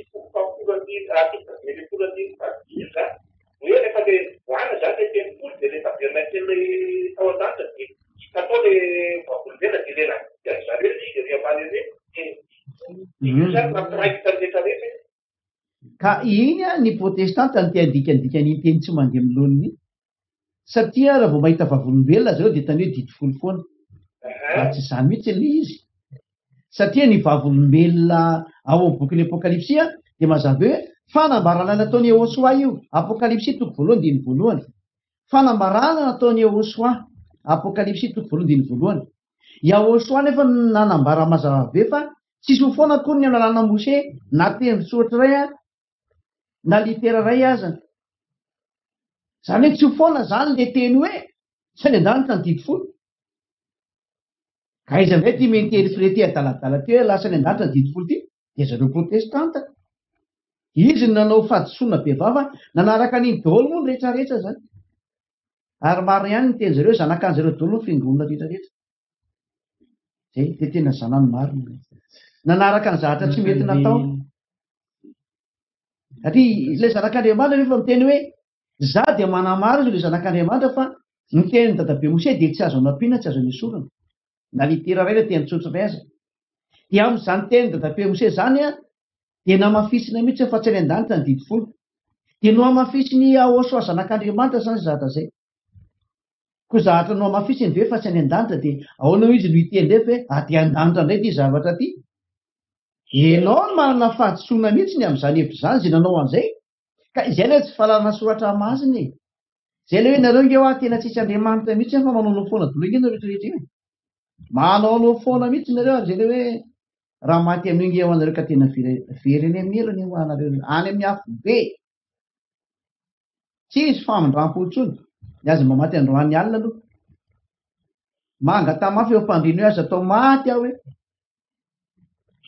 na maty tsy haiko zao any toerakafa mety maraina ny andro dia aza maty amin'iny maraina iny koa any amin'ny eno any amin'ny eno efa miteny mihitsy ny ary efa ezana mihitsy n'izao ny sary sy ny feo any amin'ny mba handeha maneran-tany tena ho tsara ho tonga lavatra fa ezatsika tsikakely taletoa fa farany bitsatsika tsara efa be dia be ny milaza fa me tsara dia me tsara mihitsy ny sary zao satria tsy koa manomana ny fetiny katomarsa fety be ny Yahosoa tsy maintsy atao tsara ty sary Yahosoa ty sary atao ny fanjakan'ny Yahosoa ty mba ho hitan'izao tontolo zao hoe zao zany fankalazana ny Yahosoa zany ka miraha saotsika ho tonga sao ty an-dany ty za aloha tena manory mihitsy ny tena mandosirina reo ny fantezeriandriamanitra fa maty eo amin'ny elony eo anareo dia mbo miteny nareo mihitsy ny tena maty eo amin'ny elony ianareo iny moa dia asakasaka anao fa aza mba maty fotsiny tsy mandeha ho azy akory ty fampianarana ity fa tena misy antony io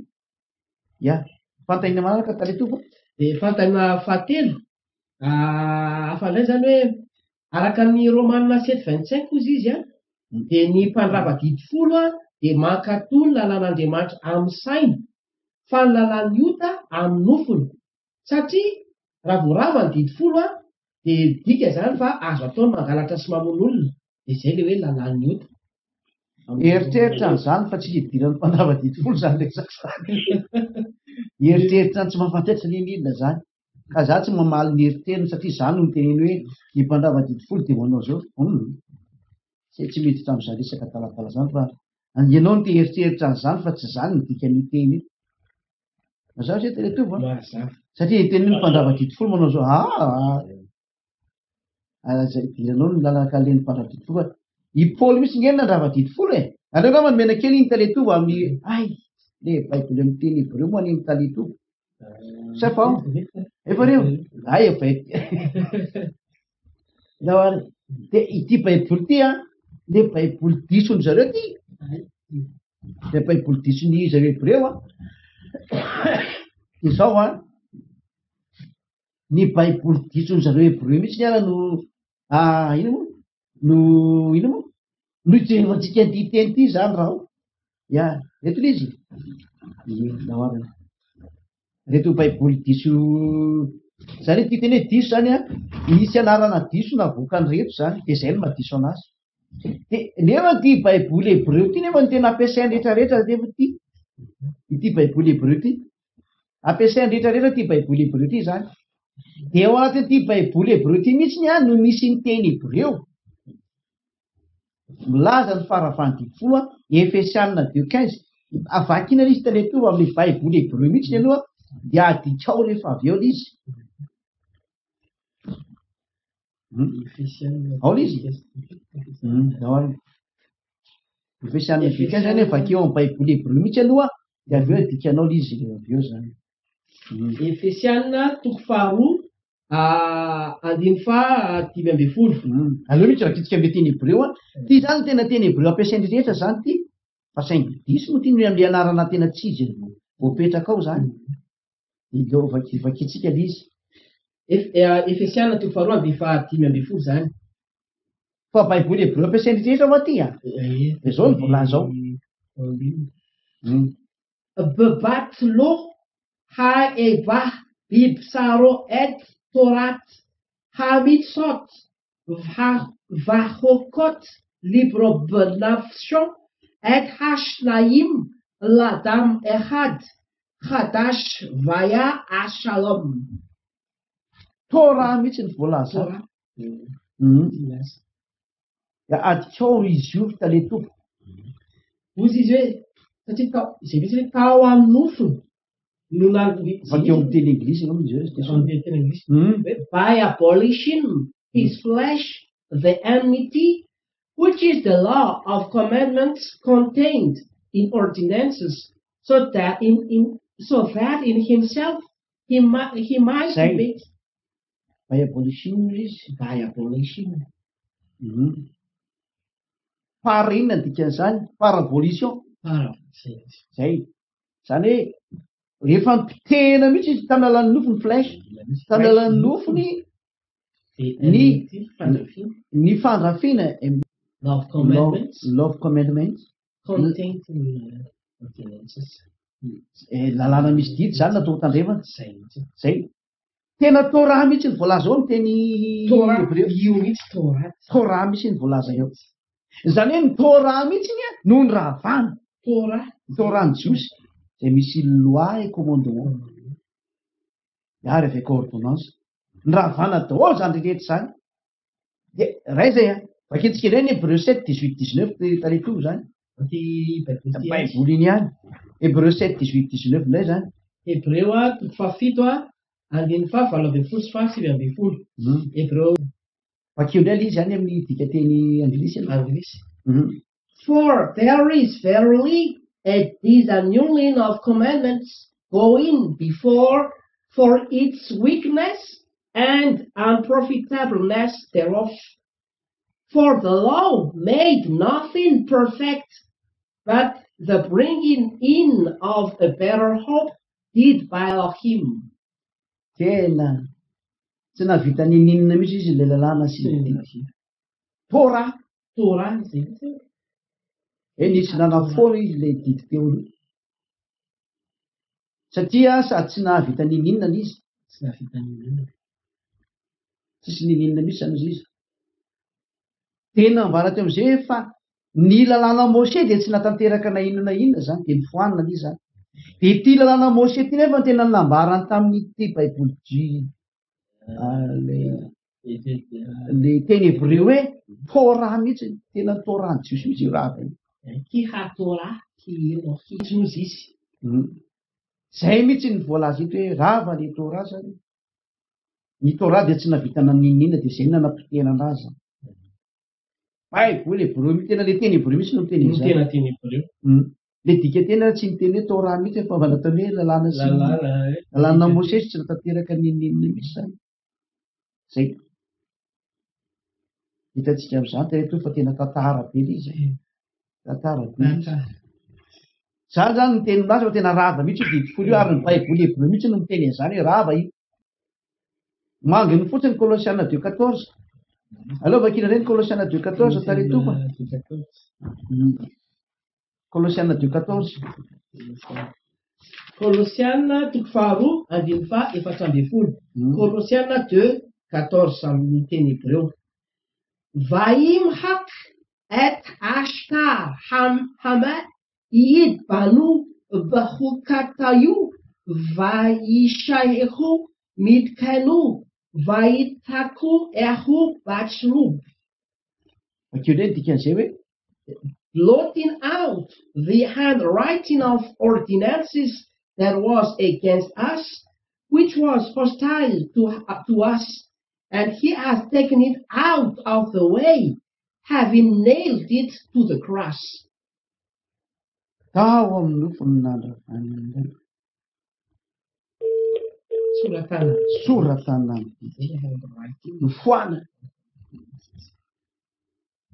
nofoana zay soratana zay tao amin'ny nofony ihany natonga zany rava raha fa tsy taiza izy ma Tao amin'ny nofony.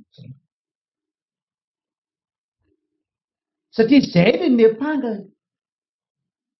tsy didy mepanga zany nefa raha misy didy mepanga dia tsy azo nesoro anatin'ny didifolo io Tsy azo tsy azo nesoro zay le hoe na didy mepanga zany na ny didifolo zany na lalàna Mose zany samy rava daholo satria tsy azo anampino io tsy azo nesoro ka raha volongotana io zany a izy menakavy miara-miogotra daholo zay nataony hoe nialany ny fanekena taloha iny dia misy ny fanekena vaovao Yahoshua iny raha le fanekena vaovao zao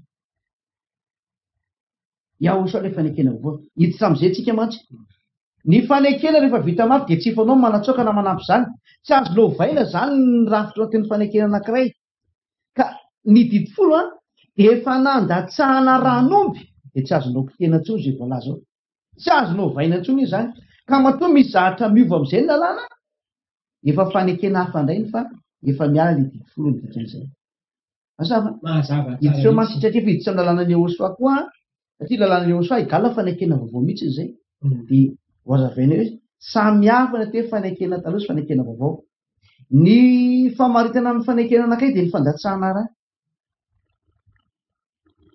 raha voalatsaka ny raha dia eo ny fanamafisana ny fanekena vakitsika aloha ny hébreu a toko fahafolo toko fasivy hoe raha tsisy raha latsaka dia iny raha iny nefa ny fanamafisana fanekena iny iny raha amin'ny fanekena angamba ny tande Exodosy 24 teo tsika amin'izay hébreu 9:22 bakeo ny hébreu 9:22 fa hitanao ihany zany Hébreu toko fasivy andiny faharoa amby roapolo tapany farany zany Hébreu 9:22 fa raha tsy misy raha alatsaka dia tsy misy famelan-keloka ary io raha io a mbola misy ambony kely hoe ary le raha zany nanaovana le fanekena misy an'izay andiny fa valo ambin'ny folo Hébreu 9:22 9:18 Hébreu toko fasivy andiny fa valo ambin'ny folo 9:18 koa na dia ny fanekena voalohana azy dia tsy nohamasinina raha tsy misy raha zay tsy mipetraka zany tsy nohamasinina zany tsy mety mihitsy zany tsy mety mipetraka ao ny fahamasinana raha tsy misy raha latsaka mihitsy zany tsy mety mipetraka ao zany ny fahamasinana any tsy mety zany io rafitra io raha tsisy raha latsaka dia izay indrindra nandatsahana raha io didifosy lana Mose io dia zay no mahatonga anazy hoe tsy azonao atao hoe fanekena hafa intsony io raha vao misy mifangaro amin'io fa fanekena taloha filazalaza ho an'ny jiosy na fanekena voalohany nandatsahana ranomby zay no mahatonga hoe fototsy ny lalàna nomenany jiosy io fanekena io zany dia fanekena ray ho an'zareo zany efa nazy ray manontolo izy zany dia ilay raha mihitsy mantsy satria raha ny fanekena ary ketra amin'ny fisoloana mantsy nanaovana iny raha iny zany karazana fisoloana dia vao nandatsahana le raha zany lay fifanekena fifanarana teo dia tsy azo anampiana tsy azo nesolana mipetraka ny fanekena voalohany a na natao hoe fanekena taloha ny jiosy mafiorina ny fanekena iny dia tsy fanao tsony ny manampy an'iny na manala ny zavatra ao anatiny tsy azo atao mihitsy zany mampifandray n'intsony amin'ny zavatra hafa satria efa vita fandatsahana rainy dia tsy azonao kitena tso zay ao anatiny eo. Exodus 24 7-8. Exodus 7:20-7 Exodus 24 7-8. Dia naka ny boky ny fanekena izy ka namaky teny teo anatrehan'ny olona, ary ny olona zay rehetra no lazainy ava dia ataonay sekenay. Ary nalainy Moshe ny raha ka natompony tamin'ny olona dia hoy izy, indro ny raha ny fanekena izay nataony ava taminareo ny amin'izany teny rehetra izany. Zay indrindra nandatsahana iny nandatsahana mateto le fanekena sady mampihevonivona koa le andro zay indrindra nandatsahana ran'omby eto ny boky ny fanekena vita mafy izy dia tsy fanao tsony manatsoka na manampy an'io. Zay le aza nampiana dia aza eny soroanareo io. Deutéronome 4:2 Deutéronome 4:2 aza ampianareo ny teny aza eny soroanareo ny teny satria vita mafy fanekena io. vita mafy io misy latsaka ny raha Nandatsahana raha dia tsy misy zavatra mahazo miditra eo tsony na le zanak'Andriamanitra tsy mahazo miditra eo na inona tsy mahazo miditra eo zany tsy misy zavatra azo atsofoka tsony eo. Zay ny lalàna fa zay manatsofotsofoka an'io ka zay ny fomba ny divolo divolo eny izy foana manakotana n'Andriamanitra izy akorotany daholo zay zavatra nalamin'Andriamanitra zay no madivolo ny divolo dia mandika lalàna izy. Dia ny mpandika lalàna dia tsy menatra mihitsy hoe ka tonga nge le zanak'Andriamanitra dia manisy zavatra mivainy kosany efa ny fanekena rehefa vita mafy tsy fanao ny manatsoka na manampy zany. Galatiana 3:15 Galatiana 3:15 Galatiana 3:15 Galatiana 3:15 ry rahalahy miteny araka ny fanaon'ny olona aho na dia ny fanekena ataon'ny olona ihany aza rehefa vita mafy dia tsy fanao ny manatsoka na manampy zany. Fanekena nataon'ny olona moa tsy azo kasiana. Manahoana ny an'Andriamanitra nanamafy ahosoa tsisy ho foana koa ny andalàna ny litera iray na teny tsotra iray aza. Ka raha vao nandatsahana raha zany le didifolo sy ny lalàna Moshe dia tsy azo kitena tsony ao anatiny eo. Tsy azo asiana zavatra miditra ao ary tsy azo misy zavatra hovaina ao dia tsy misy zavatra azo anasoranao tsy azo kitehana io didy io. Zay ny atao hoe fanekena zay. Fa ny anareo olombelona ny anareo zay tianareo atao amin'ity lalàna ty tsy azo tsony mihitsy n'izy. Efa mampiandry tsy fanao mbola ny lohabenareo ihany mbola mandeha any tsy tia lalàna zany nareo hoe miaza mba maty hitako tsara io lohabenao io lohabe misy be famalina sy ny karana efa teneny hoe mandika lalàna inge ianao dia le zanak'Andriamanitra efa miteny fa tsy fanao io ataonao io tsy tia lalàna mihitsy ianao. Sasan'izany moa dia hoe ny mahafianakena vavoazy satria mivaina le raha dia lasa mba raha ny zanak'olondray izao amin'ny mahafanakena vavoazy dia tavoaloha izy tao anatin'ny vato dia zao izy atao anatin'ny fon'olombelona dia niova izy zany izy ampianao izany natao hoe fanovana fanekena nga tsy ianao hoe ny atao hoe fanekena dia tsy fanao ny manatsoka na manampy zany ary azo hovainao izay zavatra napetraka Andriamanitra teo tsy azonao vai ianao efa dia tsy sasatry ny manova ianao. Zany madivolo ny divolo zany izy tsy maintsy manova foana izy na tiany na tsy tiany manova foana izy na hoany na tsy hoaniko ka ianao nge tahitany divolo andika lalàny zay ny planiny hoe andika an'izany rehetra zany ianao. Ary rehefa avy eo iny fanekena iny dia tena iny didifolo iny natokana ho any zanak'Israely iny zay le izy iny le voalazany hoe milaza ny teny amin'ny Jakoba izy ary didy tsipitsipy amin'ny Israely tsy nanao toy izany tamin'ny hafa firenena izy. Raha iny didifolo sy lalàna Moshe zany dia tsy nomena ny hafa firenena mihitsy iny. Salamo 147:19 Salamo 147:19 laza ny teny amin'ny Jakoba izy ary ny didiny tsipitsipy ny amin'ny Israely tsy nanao toy izany tamin'izay hafa firenena izy ary didiny tsy fantatry ireny. Zay le voalaza ary namafisina zany hoe Jeremia 31 Jeremia 31 ka hatramin'ny 33 vakina ngeta le toby. Jeremia 30:30 ka hatramin'ny 7:30 Jeremia 31 ka hatramin'ny 33 indro avy ny andro hoy avà izay anaovako fanekena vaovao amin'ny taranak'Israely sy ny taranak'i Joda nefa tsy araka ny fanekena nataoko tamin'ny razana tamin'ny andro ny tantanako azy nitondra azy nivoaka avy tany amin'ny tany Egypta zay. Hanao fanekena vaovao amin'ny zanak'Israely indray a, mazava zany fa tsy mifangaro amin'ny didy folo tsony ty, tsy mifangaro tsony. de vao mazava ny teny hoe nefa tsy araka an'le fanekena nifanaovako tamin'ny razana fony zareo nivoaka avy tany Egypta, satria le fanekena nifanaovana tamin'izany taona zany a nataon'Andriamanitra tamin'ny razana zareo de tsy inona fa le didy folo sy lana Mose zay nandatsahana ran'omby.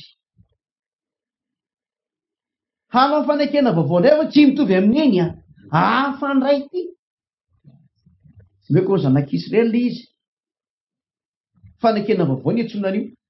Ary ahoana izay fanekena vaovao zay a nanambary Ahosoa fa izy mihitsy le fanekena amin'ny rano.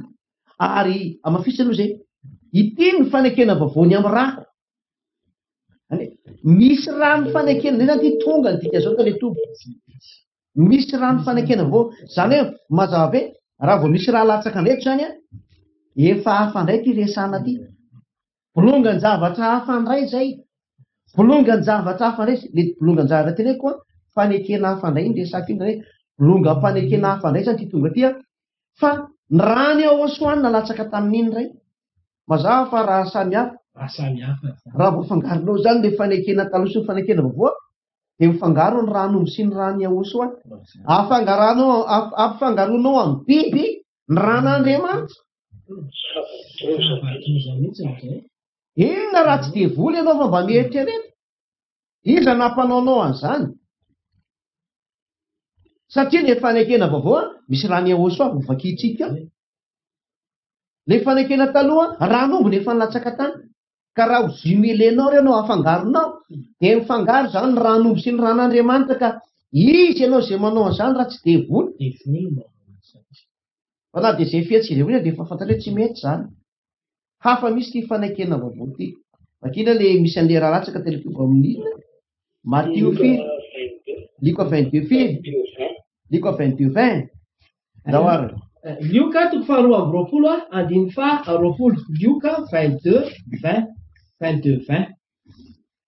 Ary arak'izany koa ny kapoaka rehefa vita ny sakafo de hoy izy, ity kapoaka ity ny fanekena vaovao amin'ny raha izay ahidina ho anareo. Io raha fa misy raha vaovao nalatsaka ndray ty, mazava zany fa tena resaka hafa ndray ty resana ty. Any Ahosoa le izy. Ary lay fanekena vaovao zay nandatsahana ny rany Ahosoa, hafa mihitsy le fanekena dikan'izay. Zavatra hafa mihitsy mahazo mifandray amin'le teo aloha mihitsy. Aleha tsy ohatran'le teo aloha. Fa raha ohatra ny zany mifandray amin'le teo aloha de ohatran'le teo aloha ndray zany.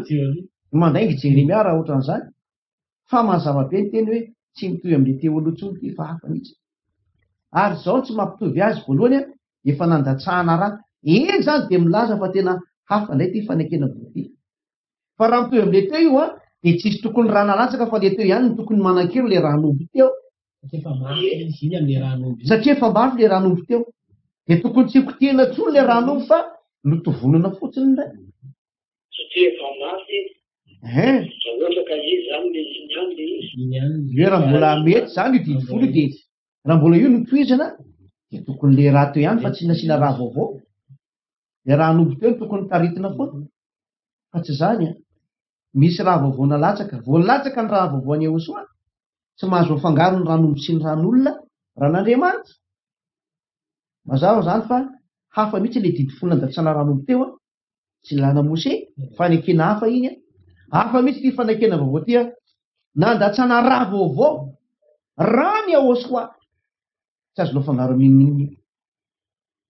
Zay mampifangaro an'io amin'le didy folo tany, mampifangaro ny ran'omby amin'ny rany Ahosoa, efa fantary fa de voly ianao zay. Satria ny fandresena de sy tany alan'le ran'omby, fa ny fandresena de tany alan'ny rany Ahosoa. Izy ireo naresiny amin'ny rany Ahosoa ka tsisy idirana ran'omby. Io zany miala tany ny didy folo sy lana Mose fa tsisy lavana zany tsony.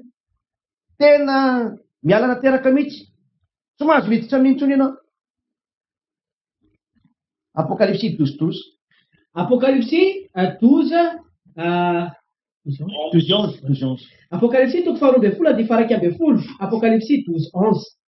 Ary izy ireo naharesy azy noho ny amin'ny rany zanak'ondry. zay lay rany zanak'ondry io mihitsy nazona fandresena fa tsisy nidirana ran'ondry teo Tsisy idirana ran'ondry. io zany mananatra mahay fanareo mihitsy a le miteniteny foana hoe Yahosoa mampitandra didifolo na tandra didifolo aza miteniteny foana nareo rehefa tsy te-ahitana loza avy amin'io Andriamanitra tokony hiteny io. Rehefa tsy hainareo ny lalàna sy ny zatra napetrany aza miteniteny foana.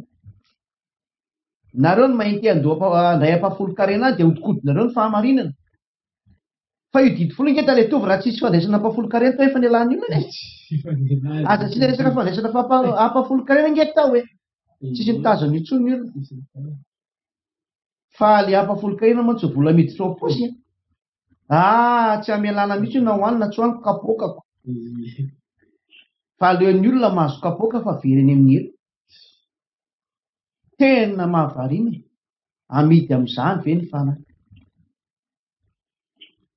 Raha tsy io resaka ampafolo-karena io tsisy nitabataba tamin'io resaka didifolo io zany tsony. Fa io no mamaika an'ilay olona. Dia na hoanina tsy hoany dia azonina foana. Aleo maty aminy izy zareo. Na itsipazina eny amin'ny helo any tsy ahoana. Tsy ilay volona mamaika azy. Fa velantsika ny hitan'ilay tovy fa toizantsika ny famarinana. Rehefa latsaka ty raha ty ka mavy ilay fanekena dia efa nanao fanambarana Andriamanitra fa ity rano fanekena vaovao ty izay misy an'i Yahosoa fa Yahosoa mantsy ilay fanekena dia nalefa nakany ho an'ny jentilisa amin'izay. Tsy no azonina ho an'ny jiosy irery andro fa efa namoaka didy Andriamanitra tamin'ny mpaminany fa ho atao ho an'ny jentilisa mihitsy izy. Ary ho famonjena hatrany amin'ny farany tany. Zany hoe nahazo ny jiosy nahazo ny jentilisa. Eo mihitsy mantsy ilay tantara amin'izay hoe ahoana ny afana miditra ao amin'ny jentilisa. Ka ilay tovy ahoana ny afana miditra ao amin'ny jentilisa satria eo mihitsy ilay resaka zao. Vakitsika misy 42:6. Isaia toko faharoa amby efapolo andimy fahaenina. Isaia 42:6. Izao Iahava efa niantso anao tamin'ny fahamarinana sy nitantana ny tananao ary hiaro anao aho ka hanome anao ho fanekena ho an'ny olona ho fanazavana ny jentilisa zay. Ho atako ho fanekena ho an'ny olona rehetra ianao. Ary le olona rehetra dia tsy iza fa jentilisa satria ho fanazavako ohatrany amin'ny jentilisa ianao. Ary mbola samy ito misy an'ny mpaminany nanambara fatako hoe ho famonjeko ohatrany amin'ny farany tany ianao.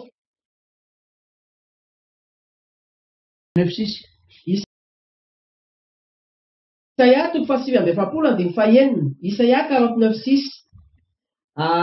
Eny hoy izy.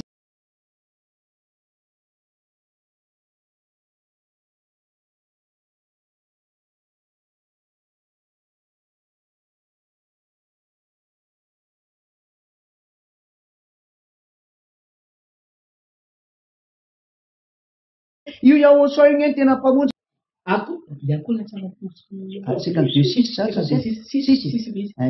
Isaia toko faharoa amby dimapolo andimy fahaenina. 52:6. Tsy naniry aho sy hita izay tsy nitady. Hoy izaho tamin'ny firenena izay tsy nantsony tamin'ny anarako. Inty aho. Io fa velona hoe inty aho. Io ilay mahafantatra azy anefa iza io mahafantatra anazy io izay hiteneny aho. Firenena mbola tsy nantsona tao ny anarany. Firenena tena izy no nadidy ahy izay ho lazaiko sy izay ho toriako. Afantatro fa fiainana mandrakizay ny didy. Tsipika ho an'ny jentilisa zao amin'nareto ambony tany amin'izao vanina amintsika zao.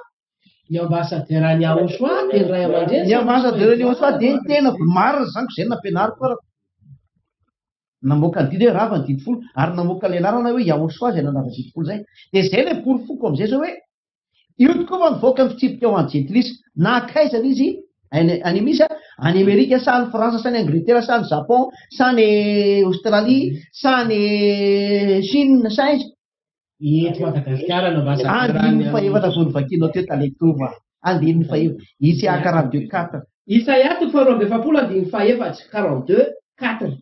Tsy ho reraka na ho kivy izy mandra-panorony ny rariny amin'ny tany ary ny nosy hiandry ny lalàny izay aiza ny ahitana an'io zavatra io aiza hoany any amin'ny any amin'ny nosy talea any amin'ny nosy aiza ny misy nosy eto ambony tany ka namoaka lalàna ny Yahosoa ary aiza misy nosy eto ambony tany ka namoaka ny anarana hoe Yahosoa ilay zanak'Andriamanitra maro eto Madagasikara rery any Madagasikara ihany misy an'izany profesanake Madagasikara misy an'izany ka raha nivoaka tany Espagne ina nivoaka tany Brezila tsisy marina zany raha nivoaka tany Chine mpangalatra daholo reny na tany Amerika mpangalatra tahaka reny satria ny lalàna miteny hoe any amin'ny nosy no hitanareo fa tsy any amin'ny continent Amerika na continent Espagne na continent afrikana na continent tsy haiko intsony aziatika non tsy an'le izy na continent Australie fa any amin'ny nosy ary iza ny nosy teto ambony tany nampiahatra an'izany fampianarana zany Madagasikara zay indrindra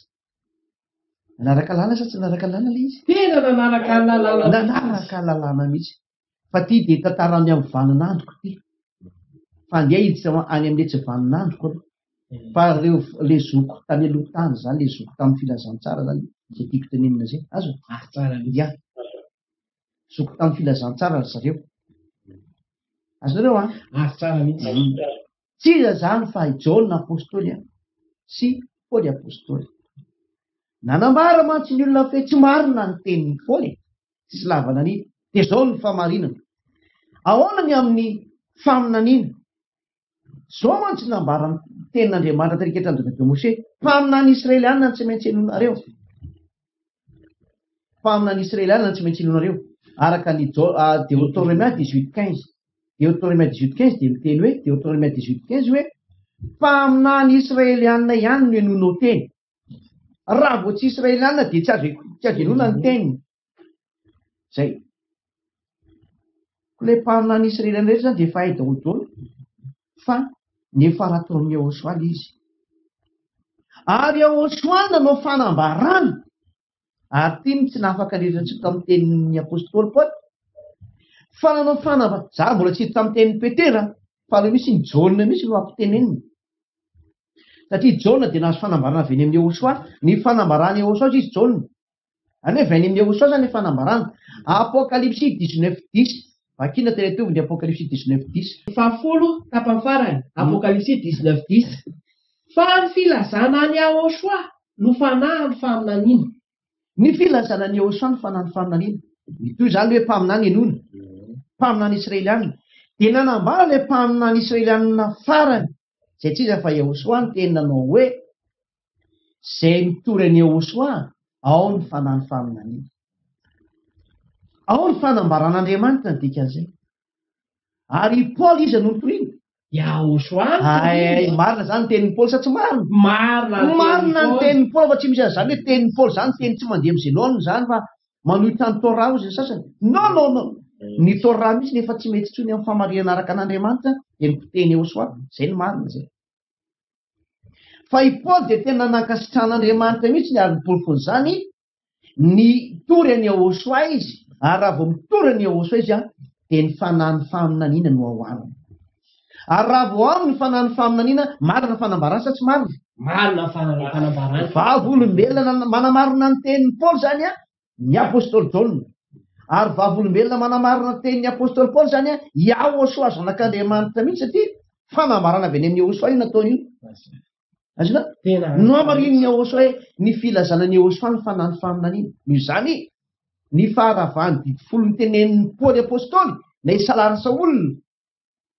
de tena feo ny faminaniana fanahy ny faminaniana fanahy ny fahamarinana ny fanambarana marina avy eny amin'Andriamanitra ray Andriamanitra ray mihitsy zany nanao ny fanambarana io fa rava didifolo satria ozy ny apôstôly Paoly zaho de manana ny sain'ny Yahosoa de ny sain'Andriamanitra mihitsy ny ao anatin'ny apôstôly Paoly de namafisy ny Petera am'izay zay ao amin'ny bokyny Petera fafiry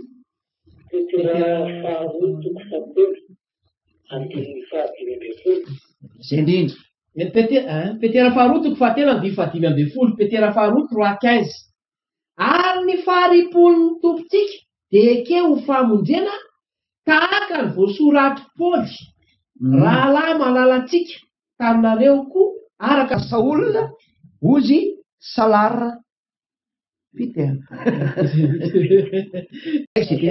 Veteran'ilay mazava very ohatry eo. Mazava tsara. Firy zany ny vavolombelona manambara fa marina ny tenin'ny Salara Saola? Telo. Telo. Jaune, Yahoshua, Petera, de Petera de Yahoshua. Zay ny kondanean'ny Saola rehetrarehetra de voly. Zay rehetra aminazy fa tsy rava ny 10 de voly. Satria ataona tokoa mampitambatra ny jiosy sy ny raha mbola hoe 10 zaka tsy mety mihitsy iny. Tsy mety mihitsy. Izaho fa tsy ny manao démonstration n'intsony fa ny démontreko indray dia hoe marina ny tenin'ny apôstôly Paoly. Reto ny vavolombelona manamarina an'io hoe raha va ny 10 io a Salara Petera, Salara Yohanana dia Yahoshua. Elohei. Zay. Elohei izy mantsy. Andriamanitra Jiosy izy. Tena feno ny fanambarany. Zay tsy mety mandrava 10 eto zany makany amihery daholo. Zay rehetra tsy mety miaraka amin'ny Yahoshua makany amihery daholo satria Yahoshua nandravany 10. Jesosy zany tsy nandravany io zany. Tsy mandravany zany io. Reto gasy mitomany jiosy eto mantsy ny jiosy dia milaza mihitsy fa tsy marina kanefa nareo mino an'ilay zanak'Andriamanitra ihany dia mino an'ilay apôstôly ihany dia mahavariana. Kanefa ny apôstôly sy Yahoshua mihitsy manamarina fa marina ny tenin'ny Salara Saola na hoe ny apôstôly Paoly. Raha ihany manko ireo. Voaporofo zany fa marina ny teny sa tsy marina tareto? Voaporofo tsara fa marina ny teny. Zay, marina ny tenin'ny Paoly apôstôly, marina ny tenin'ny Petera, marina ny tenin'ny Yohanana, dia marina ny tenin'ny Yahoshua, marina fa rava ny 10 ny dikan'izay. Saingy nafen'ny devoly. Nafen'ny devoly nataony tsika iny. Niaraka tamin'ilay anarana. Ny anarana nataony potika, ny olona sy ny tandra 10 maty daholo ny olona dikan'izay. Paoly tsy nakany amin'ny nosy ka hoe nipetraka tao amin'ny nosy. Yahoshua tsy nakany amin'ny nosy ka hoe nipetraka tao amin'ny nosy. Fa mbola ho avy ny fotoana tanteraka ny hoe ny nosy andro ny lalàna. Ary any amin'izay nosy izay nivoaka ny fitsipika ho an'ny jentilisa. Na avariana taleto aloha fa dia tanteraka le telo na mahafaly an'ilay olona na tsy mahafaly fa ingany mbo faly any ianao ny tena marina. Dia izao. Iza no milaza ary fa nitory an'ny Yahoshua teto ambonin'ny tany. Satria Yahoshua tsy samanakina. Na ny jiosy tompon'ny teny misy ny dia manao fanambarana fa marina Yahoshua. Ka izay mahazo an'izany teny izany avy any amin'ny jiosy eny e. Ny teny izy fa marina ilay Yahoshua fa tena nikian'ny jiosy dia hoe ahoana ianao malagasy no mitondra an'io. Izay ilay tena tsy tia jiosy mihitsy izay a. Dia zany jiosy aloha isoko rano kely ary jiosy a. Tsy mety misotro rano kely kosa ako nareo kosa hoe mankalana foana. Ny teny aperaka ny jiosy dia hoe ekena izy eo marina Yahoshua. Ary misy eo tena malaza mihitsy hoe marina raha 10 io. Ô zareo mbola mizara roa izy eo. Fa ianao inona ny ana? Inona no ananako? Ary inona ilay nitoriko? Ny tory an'iza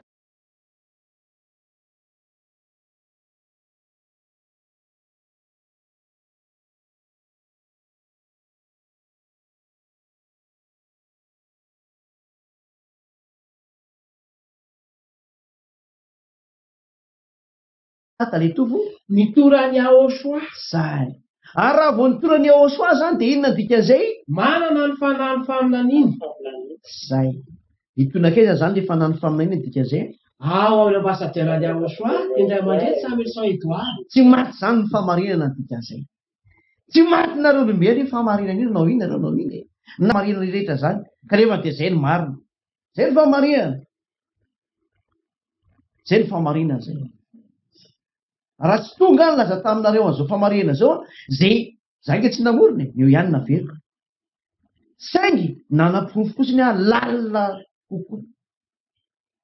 Mba tsy hahafanareo miala intsony amin'ilay faharavan'ilay 10 ary tsy hahafanareo miala intsony koa fa Yahoshua na ilay zanak'Andriamanitra marina.